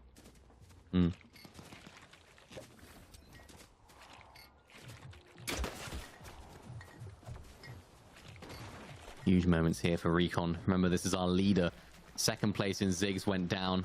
Kev, the winner of the last game, who put on an absolute show for us, showing us why he's able to find himself in those positions with those medkits and very, very sneaky plays on the outside of the zone. But this is such an important game for Recon. I think you're absolutely right. Play for an elimination with the shield bubble if you need to, and then pick up an assault rifle, a spray weapon, SMG of some sort. Later on down the line, is able to use this Shockwave X Flowberry Fizz to his advantage, gets himself into the zone and can now chill for a moment whilst everyone else makes their way in. I think this is a nice spot as well. Just on the edge of that cliff. I think Zone's gonna start pulling towards the east or back towards the north. Kev was that green arrow we were talking about earlier, which is funny. Just swimming all the way out here. Tarps gets taken out by King. He looks for a pathway to maybe play for that next zone. Don't actually pulling towards the southeast here, which again is a really nice zone port for Recon. Will be able to Shockwave Fizz himself in. Needs to be wary though of anybody that may get in his way. Rise not going that direction. Rise going back to the lobby actually. And King is in the perfect spot. Zone starts to open up towards him. He can continue to just play towards the dead side. Recon. Recon. Did he go? I don't think he actually did Shockwave Fizz. He just sort of dropped down here. Maybe he wants to use some of these dashes and shave his shockwaves, which is understandable. Yeah. But I might just put him in a bit of trouble. Find some splashes though. That will be very, very useful. And another bunker placed down. Has time to use the splashes if need be. And he's going for the fight. Going in. Needs to be careful though. That player's not going to be easy to just take down, especially playing around that shield bubble. Another player running around his base here. Zone pulls all the way back up north. Nice elimination here for Recon, but needs to start thinking about how he's going to get all the way back up that cliff. It's going to be a Shockwave Fizz play. All the way on up, and he's got the dashes to get ahead of everybody, but he still only has that shotgun in hand. Any fight he takes has to be close combat. Really nice position all the way up here. Look at this, gets the high ground, looks down below. Kev's still in the game as well without his med kits, so you can imagine he's used that. No, Recon's out. It's Khan that takes him out and takes that position as well. It's a 1v1 between Kev and Khan. Who's it going to be? Is it going to be Kev twice in a row? Or is it going to be Khan with a big elimination victory? We don't know yet. It's not going to be Kev. It's going to be Khan that takes him out. That's 6 eliminations for Khan, who takes home game number 5. I really thought Kev was going to do the back-to-back. I actually believed. I really did. He was swimming around the whole past couple zones, and he just weaseled his way into the final moments there and was very, very close to winning it all though. But for Khan, a big win nonetheless. 6 eliminations with that win is huge in terms of, you know, going into this final game now. Yeah, I was rooting for Kev there. I wanted to see him win without just a heal off. I wanted to silence the haters that were saying you're made by the heal off. That's all you can do. No, he has more in his locker. And still, a second place is not too bad at all. We get to see some highlights from the game that we just saw as well. A very interesting one as well, because that end zone there, Levin, I did mention it that it might not happen with the way the zone pulled, but it did actually pull towards those dashes and just added a whole new dynamic to the end game that we hadn't seen yet. Yeah, I mean, everybody just had like movement. Everyone had rotation items, and actually ended up sort of, you know, filling out the lobby a lot more. People just sort of scatting around with the dashes, and nobody really actually thinking about where they were going. They just got excited, had some dashes, and thought, yeah, let's just go.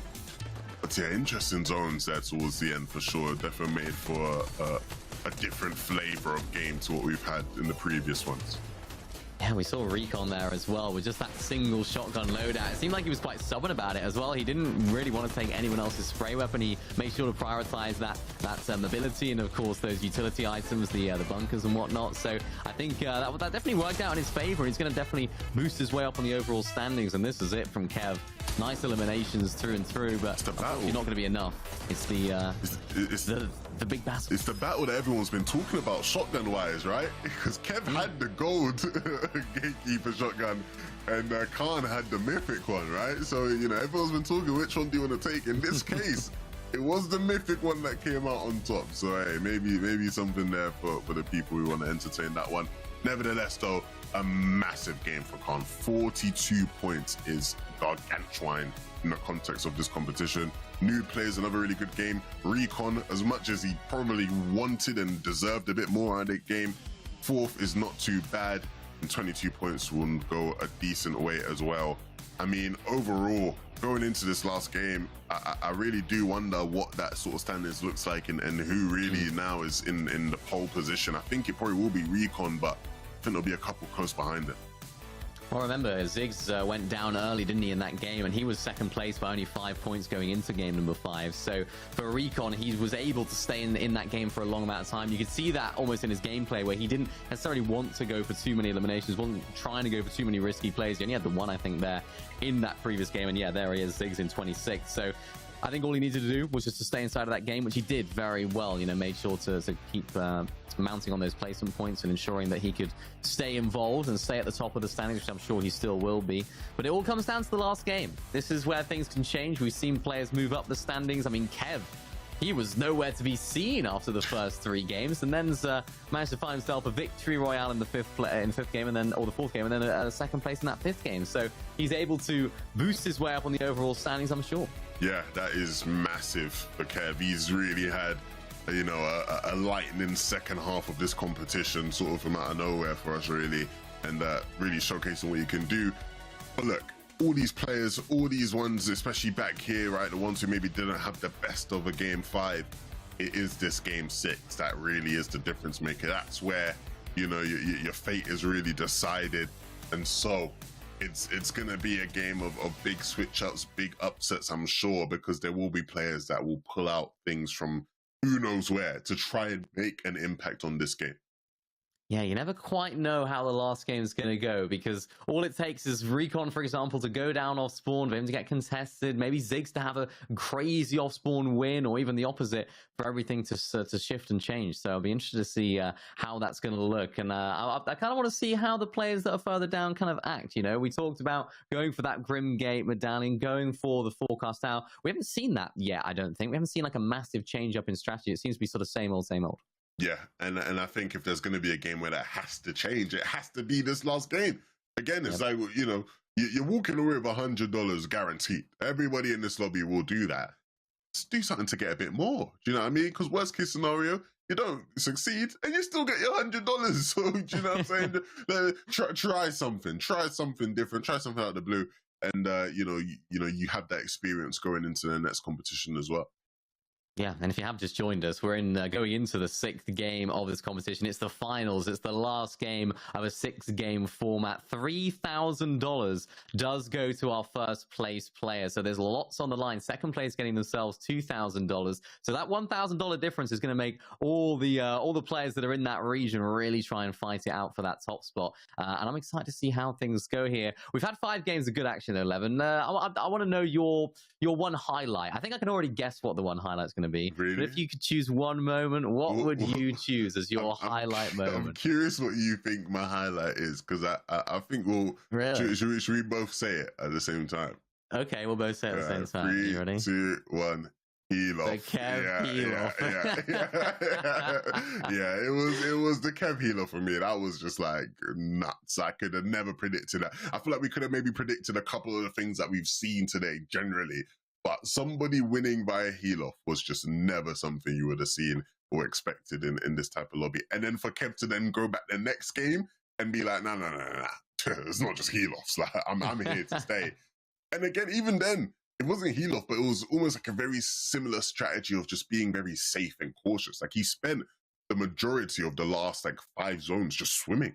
Like, he was literally just not even on the island at all. He was like, I'm just going to swim and stay on the very edge of the storm, and no one's going to see me, and it's going to pay off. And it did. So I expect to see very similar plays from him again this game.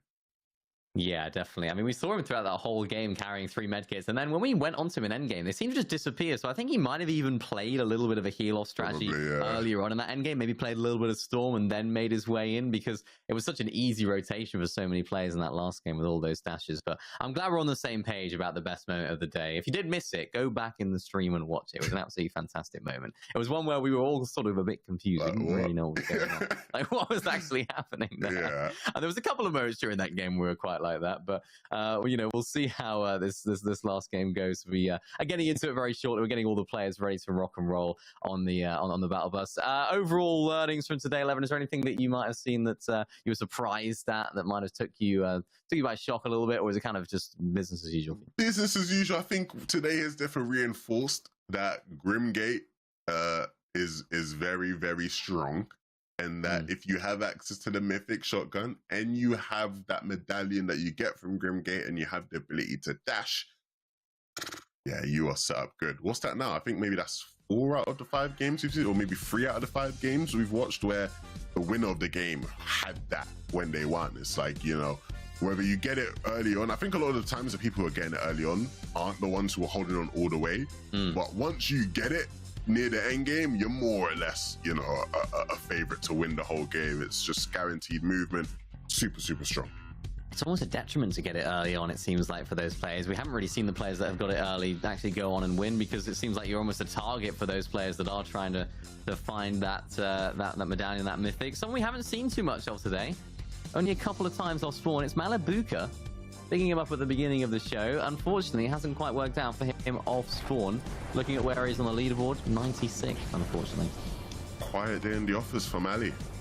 You don't say that often.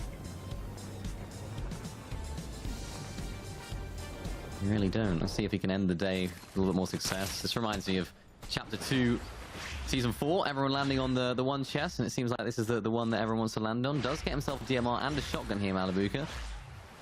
Initiating the fight really nicely. All he needs is one shotgun shot here. Doesn't even need to use the DMR, but will do anyway. And finds himself the elimination onto Pixel right there.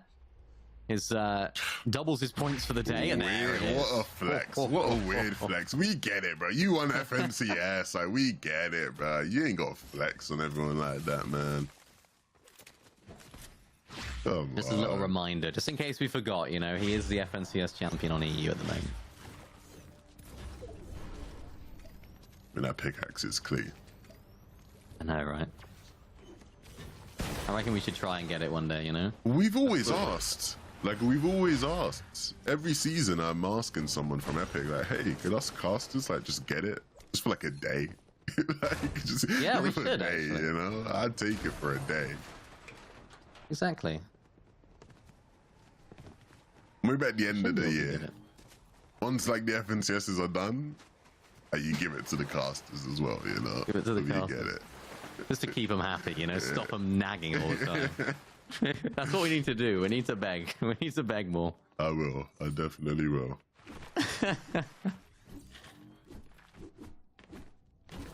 That'll be nice. I feel like you get focused though. If you were to actually have that in a lobby, I feel like you would get focused. Oh, 100%. But it's worth, because it's so clean. It's just cool, isn't it? Look at Kev. He's a swimmer. He is a swimmer. I like this though. He's just going to do this all game. Playing. Maybe. I hope not, because he needs some loot. But that might be the strategy. He seems to just be like looking at Snooty's steps, waiting. It's funny because someone in the chat, when he got his win, was like, they were like, Bush Camp Dad final form. and Kev is really showing off it. It's like, forget the bushes, we're just swimming. Yeah, yeah. Maybe that's what Bush Camp Dad sort of rebrands to now as a sort of a comp player, because you can't get high ranks anymore by just camping. Really? As far as I'm aware, like they kind of nerfed they kind of nerfed him. They patched Bush Camp Dad. Wow. Wow. I think that's what it said in the patch notes was Bush Camp Dad vaulted in the latest update. Oh man, poor Bush Camp Dad.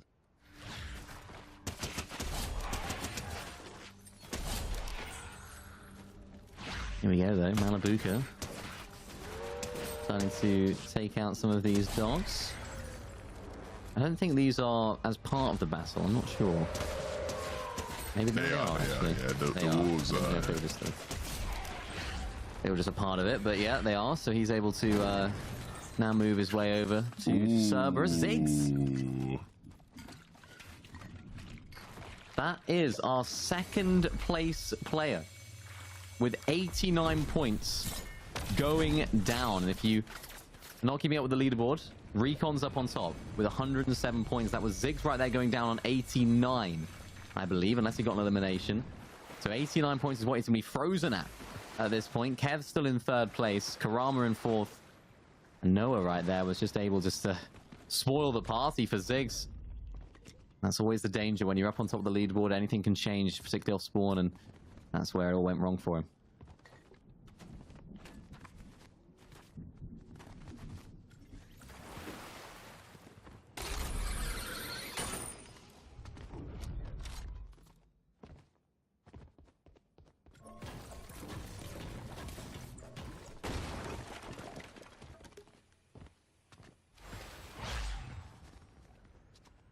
Mali has everything he needs in this game to have the big final pop-off game that he always seems to have in every competition. Like we said earlier, he's been a bit quiet today, but definitely could turn that around with some classic Malabuka W key in this game. We spoke about it. What's he got to lose? What did I say he was in? 96th, I believe? Yeah, 96th. So he's claimed the mythic. He's claimed the medallion. And we give him such a good chance in this game. Recon, still alive, still in the game, still healthy. In all aspects. 107 points. Not quite as stacked as he has been previously. But what we're seeing is a couple of shockwaves, so could be worse for him right here. It seems like he's just able to get a lot of scrap loot from his drop spot.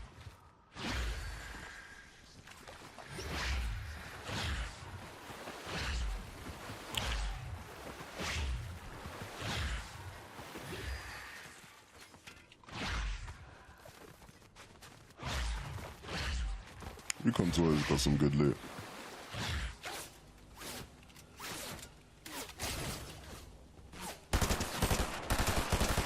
Irax looking to play for the forecast tower.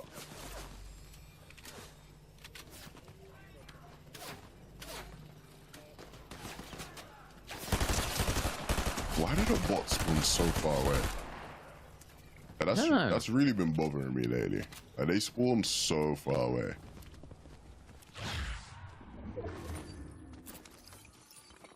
I suppose it's more balanced because you can't just build around the whole place. probably makes these fights more interesting, particularly in obviously in builds, not in zeros. But I suppose it kind of means that you can't just capture it guaranteed anymore. I feel like you're still going to capture it guaranteed though. It's just like effort now. But now I just got Promotes people to. I got to sprint like 15 meters over to get it now. It's just a bit like, come on, mate. Either way though, Hyrax now playing with that forecast. Now we'll be able to see all of the zones ahead of time. And you know someone's in this tree. I believe it was Malibuki. Yeah, it is Malibuki. Yeah. Ooh.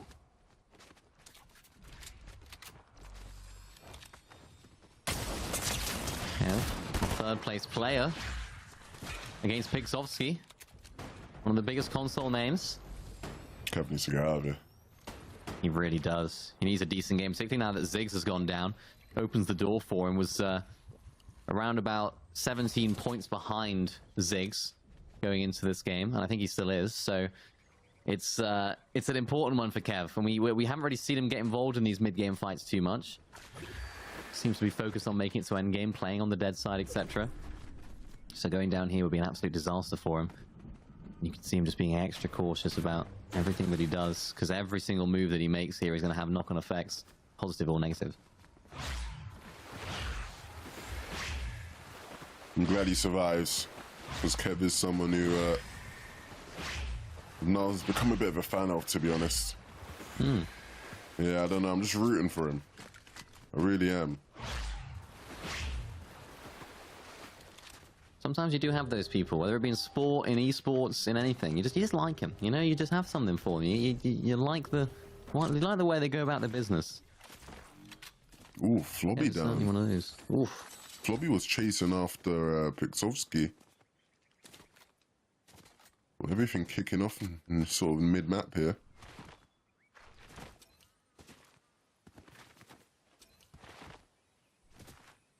Unfortunately for Flobby, wasn't quite in the mix for that top spot. 37th place, he'll probably remain in that position. Will drop down a little bit after the end of this game. Not quite the day that he would have hoped it would have been, but hopefully for him he'll be able to come back stronger.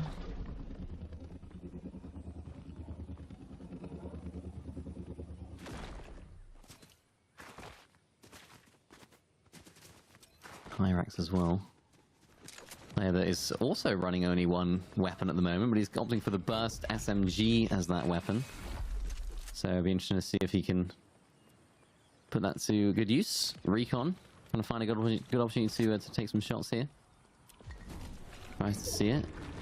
Actually getting W keyed is Mex right there. Mika Pro goes in. Recon then goes in to clean up. Can he do so? Of course he can. First elimination of the game for Recon. Adds to the placement point that he's already got as well, so he's able to go up in the standings and further bolster his position up top.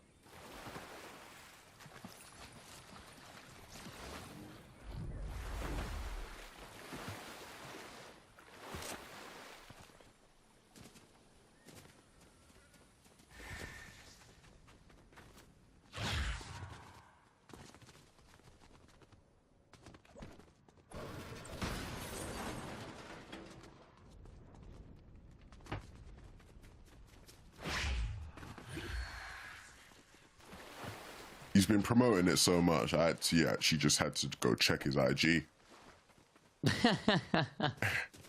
I mean, the brother's a grinder, I'll be real. Is he really? Yeah, he's a grinder. He's got 7.6k earned. Looking to add some more to that today. Oh. Maybe he can make, I guess, I was going to say maybe he can get to 10k, but he'd have to win, right? If you wanted to do that. Win, yeah, he would. It's... He would. Second place, what was it, 7.9 you said? He's 7.6, sorry. 7.6. Oh, yeah. So okay, so it's even second wouldn't quite get into 10k, but it'd get him very close. He could probably get there with victory cups this season. Respect for Kev. So he's not posting selfies on there; he's posting clips. Not yet. He's posting clips and leaderboards of events he's done well in. Okay, that's good. So I'm sure we'll see the PS Cup up there after today, assuming this last game goes well.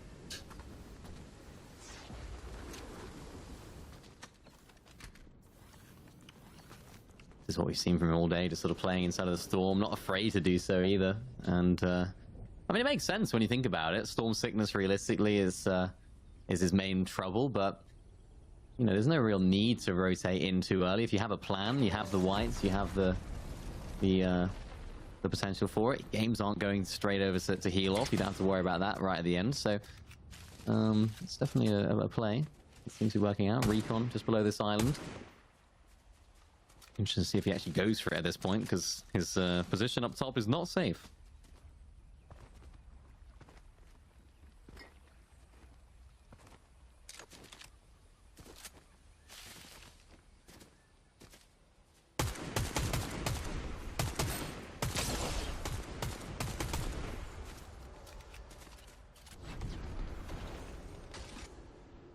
Up on the island, who is going to claim it? So I saw Malabuka gliding around there. He's much more active in this game than he has been in others, which is nice to see for sure.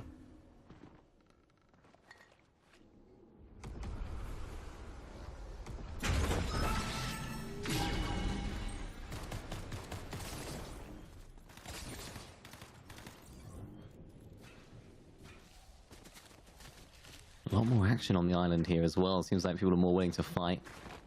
Recon doesn't want anything to do with that. Make sure that this rift is his. He's trying to just fend everyone off before using it himself. Is he going to go on the island, though? This is a big decision for him. You know, in these moments when you're leading, every single decision that he makes here will certainly have an impact. As he sees Malabuka just popping a shot or a big pot right there, I believe it was. Nice shots from Recon. Malabuka uses the rift to get away, but that was huge right there, because if Recon got that limb, he would have got the medallion and, of course, the mythic shotgun that we know can win games. And now he's going on the chase. Does he know where Malabuka is, though? No, he doesn't. He's not sure which one he is. Oh, now he knows. Now he knows. Now he knows where Malabuka is. But he isn't going to chase. He's actually going to go for sky jump. Malabuka, though. Just going to stay here beneath. And Recon might go scouting once again. Oh! Oh no! Oh no! The leader, Recon, is about to go down. And there it is. First place out. Second place out.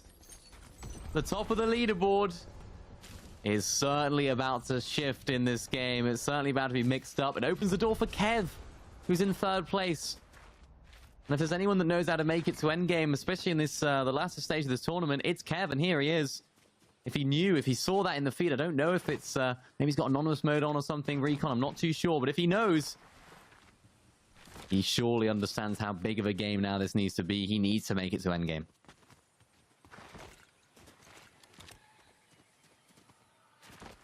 I mean, wow.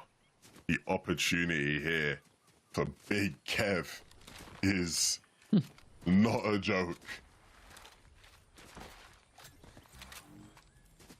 I mean, for Recon right there, I'm just trying to decipher what he was trying to do. I'm trying to think about, you know, what the strategy was there. He just seemed to be chasing everyone, no matter, you know, who it was. He seemed like he was chasing Malabuka. Then he went over to the player on the island, tried to loot a chest out of nowhere, and then got landed on it. It all seemed like a bit of a rush of blood almost in that situation. Didn't quite know what to do. As Kev now gets involved in this fight, it's a great shot onto Fortnite King, but does get shockwaved away, so he's not quite able to find the final elimination. Kev's got to get inside of this bubble right now. This could be the end of Kev's game, though. Top 3 down!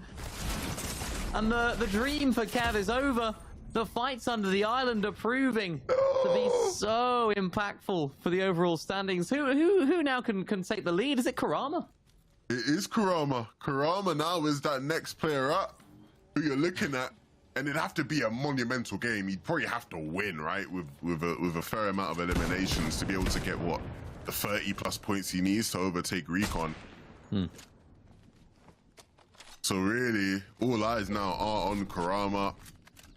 Maybe new plays, Zero Build Demon, or a couple other names of guys who maybe could catch up now if they are still up in this game. But Kurama is now the player who really changes the destiny for Ziggs and Kev, as well as potentially Recon as well.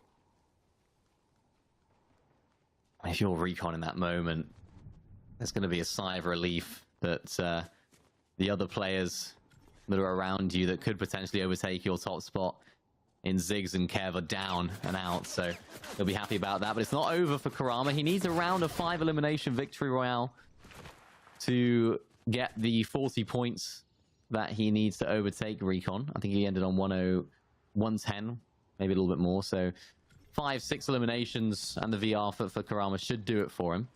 Likewise, the new plays add a couple of eliminations to that, and he will also find himself the same success. So it's still all to play for if one of these guys can have a big pop-off game. So, I mean, really not too sure how things are going to go. Franklin Saint getting inside of this bush. Can't quite see the other player. Has to retreat on out. Using these bubbles to disengage. Max now finds his way into his first elimination of the game. Franklin Saint against Low Aim. Still inside of this fight. And it's a bunker, it's a bubble battle, I should say. As he does lose his overshield. Low Aim the same, and there it is. Franklin Saint finally takes him out, but in a really bad position because there's so many players that can look down on them now.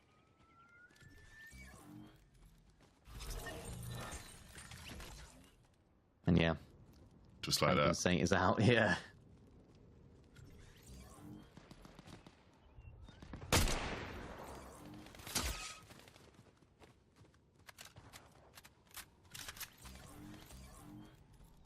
Karama at the helm of it all. Sees players in the storm. Needs to be careful. One of those goes down, and the other one still lurks behind. There's a couple others now as well as he looks towards the north.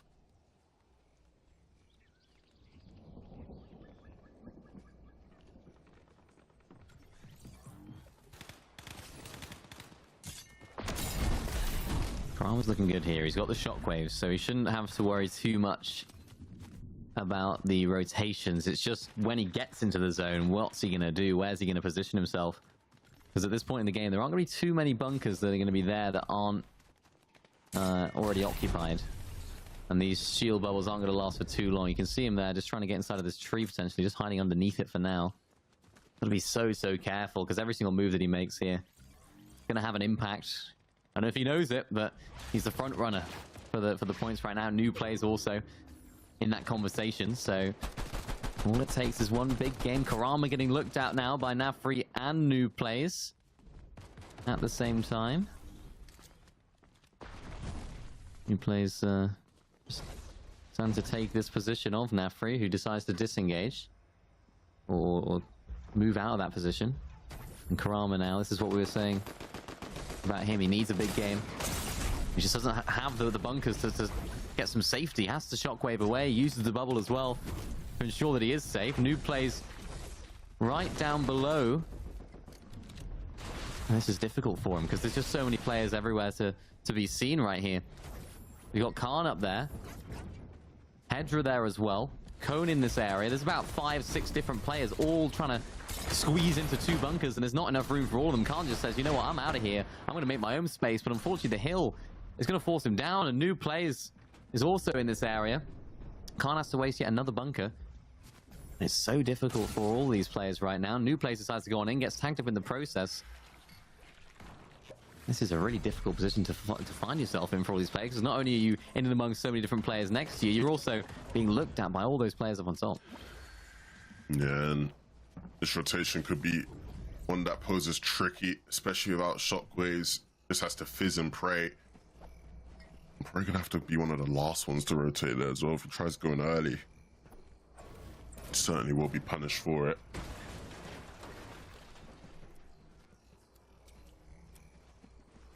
Khan with the shockwave in hand definitely will have heads up, and he's actually going to try look to go first, but interesting choice of how he moves here. I don't know if he quite used that efficiently. He sort of used the only mobility he had to not really go too far. Had dashes as well, and now we'll have to use all 3 of those.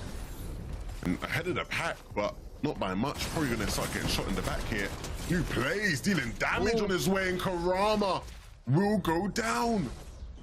Karama's out. That's the front runner for the first place now, down and out. Remember, he was 4th going into this game. Now, there goes another elimination from Khan. That's his 2nd of the game. The next player is New Plays, who does go down as well. So I don't even know if it's possible to overtake first place. Is Zero Build Demon still in? We don't know. It could all be over right in front of our eyes already, but there's still so much to play for in terms of prize pool. Khan trying to get himself involved, but gets a little bit too over-aggressive. Isan down. That was 7th. Isan down as well. Recon is 7th licking place his down. lips. He's loving it.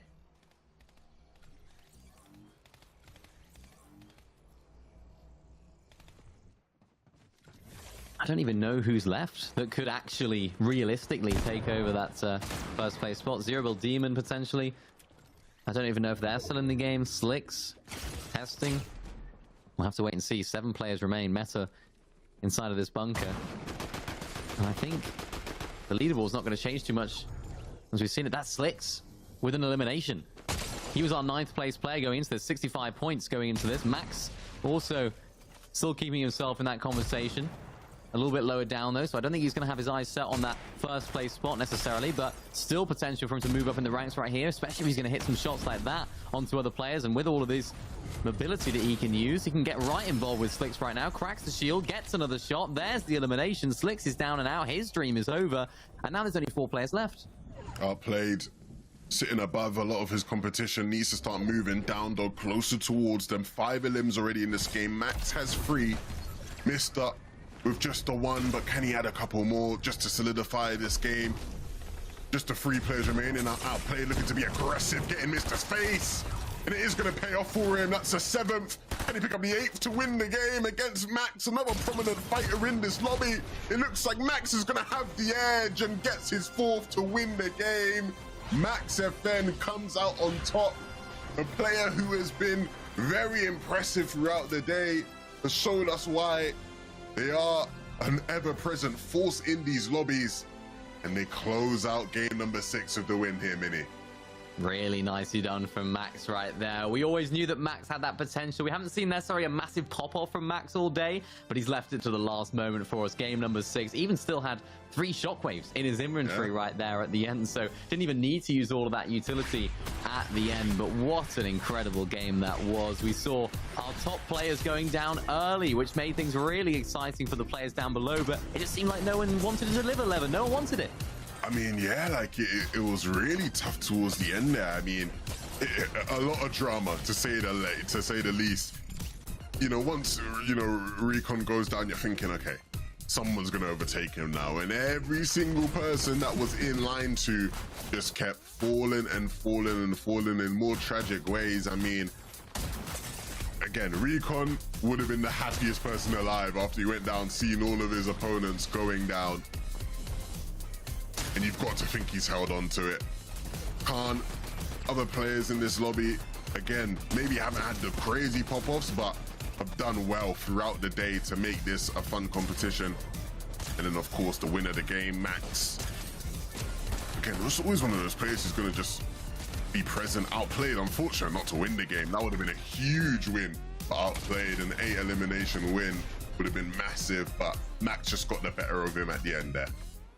Yeah, and I'm impressed with Max there. He was 17th going into that game, so I'm kind of intrigued as to how the overall standings are going to look when it comes to this. We like to do things differently here, though, on the PlayStation Cup. We don't like to show you the first page where we know who's going to win. We like to do it so we build up the tension. We like to show you the last page first and then build up to that first place. So that's how we like to do things. We're going to do just that. The last page of the players right here. Obviously, not an ideal day at the office for any of them, but still walking home with some cash. Yeah, still walking home with something. Malabuka didn't play the solo victory cups, but he still gets $100, which is the equivalent of a win in that, right? So I'm sure it'll be all right. Again, looking at that next page, some of the players here who were able to again get some money, but not maybe the performances they would have liked. To Kira early on was quite impressive, so I'm sure he'll be thinking, oh my goodness, how am I down here? I could have been way up there, but again, just wasn't quite his day. Yeah, that's the way it can be. Sometimes the zero build, sometimes it's simply not your day. You don't get the bunkers, you don't get the shockwaves, etc., etc. But some of the names on the screen right here, this is the sort of page where it's like, there was potential here. We saw some decent games here and there, a little bit of an ounce of consistency at points, but not quite across the full 6 games. And that's really all it comes down to. The players at the top were able to do it quite consistently throughout the games and also find themselves a victory royale as well. So GG's to all the players on this page. The second to last page, though, this is where we get to see some of those players that really would have wanted a lot more, because they could have bagged out a lot more as well from being in this position. Absolutely, right? They were, you know, 1 or 2 better games away from really, you know, making the mark on their overall earnings, but still, some of these guys as well, you would have thought they'd be higher, right? The likes of Skyjump, Hyrax, right? You would have thought they'd be a bit higher, but just not quite the way the cookie crumbled for them. Yeah, that's absolutely right. But I want to see the final page to reveal the winner of the PlayStation Cup. It's Recon who does come out on top. 110 points. Slicks there in the end, actually able to overtake second place to make their way into that second place. I mean, look at this. Outplayed in third, Max in fourth, Ziggs in fifth. And there's just some names on here like Kev, for example, who was primed to take over that second place spot. Maybe even that first place we had him in the conversation for, down there in 11th.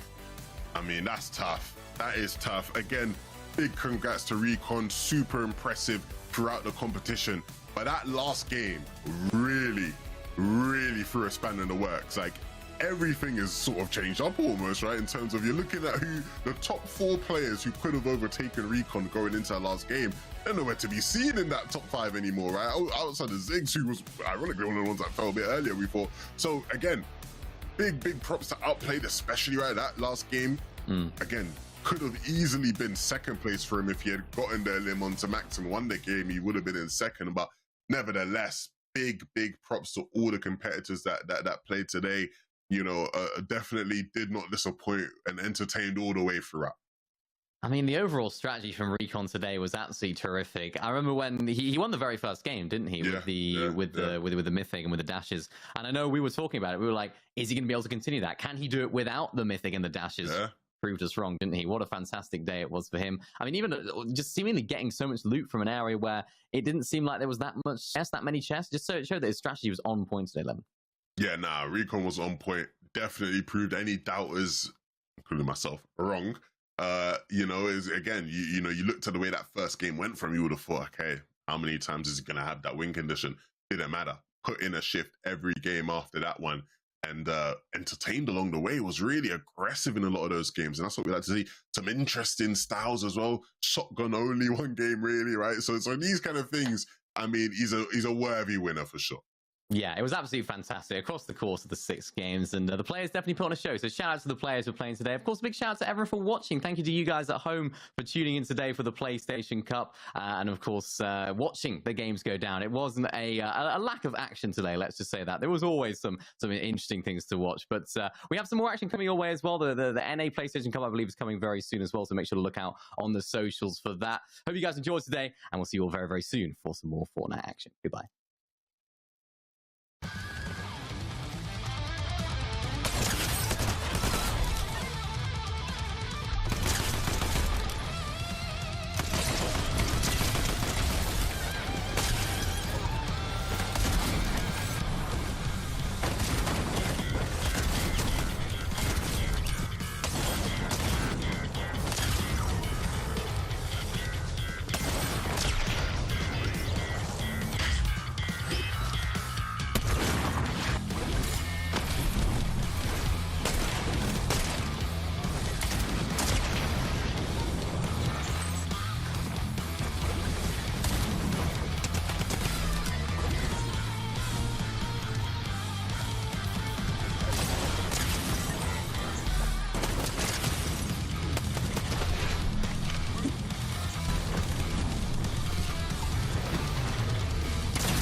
Gaming is defined by moments. It is intense. The joy of victory and the thrill of overcoming challenges. Welcome to our home of competitive gaming, where we can all experience exciting esports moments The final 1v1 of the game here. and celebrate the pros and the rising stars, I do want to see a female in the NCS. bringing you guides and deep dives Horizon can go up, but she can't go up fast. and tournaments where the community competes. Wait! No way! Whether you're in a heated match Back, let's go. or watching along at the edge of your seat, A duo taking down a trio. let's create moments from the games you love. He'll take it. Join us and subscribe to our channel to follow everything esports on PlayStation. PlayStation.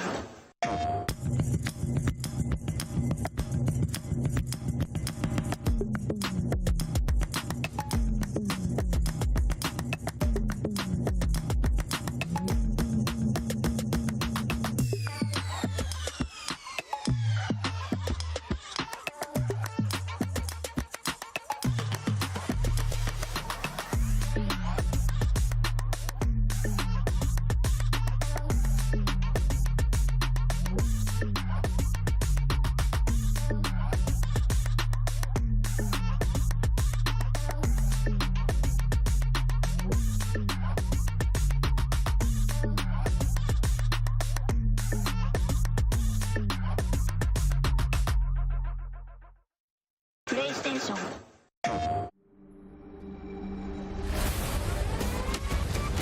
Enlist in the galaxy's elite fighting force. Work together to protect your future.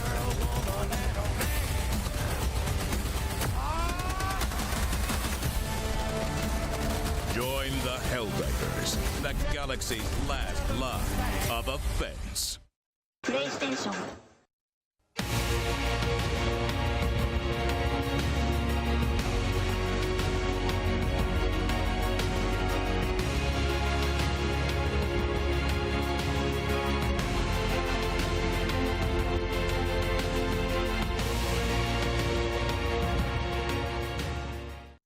PlayStation.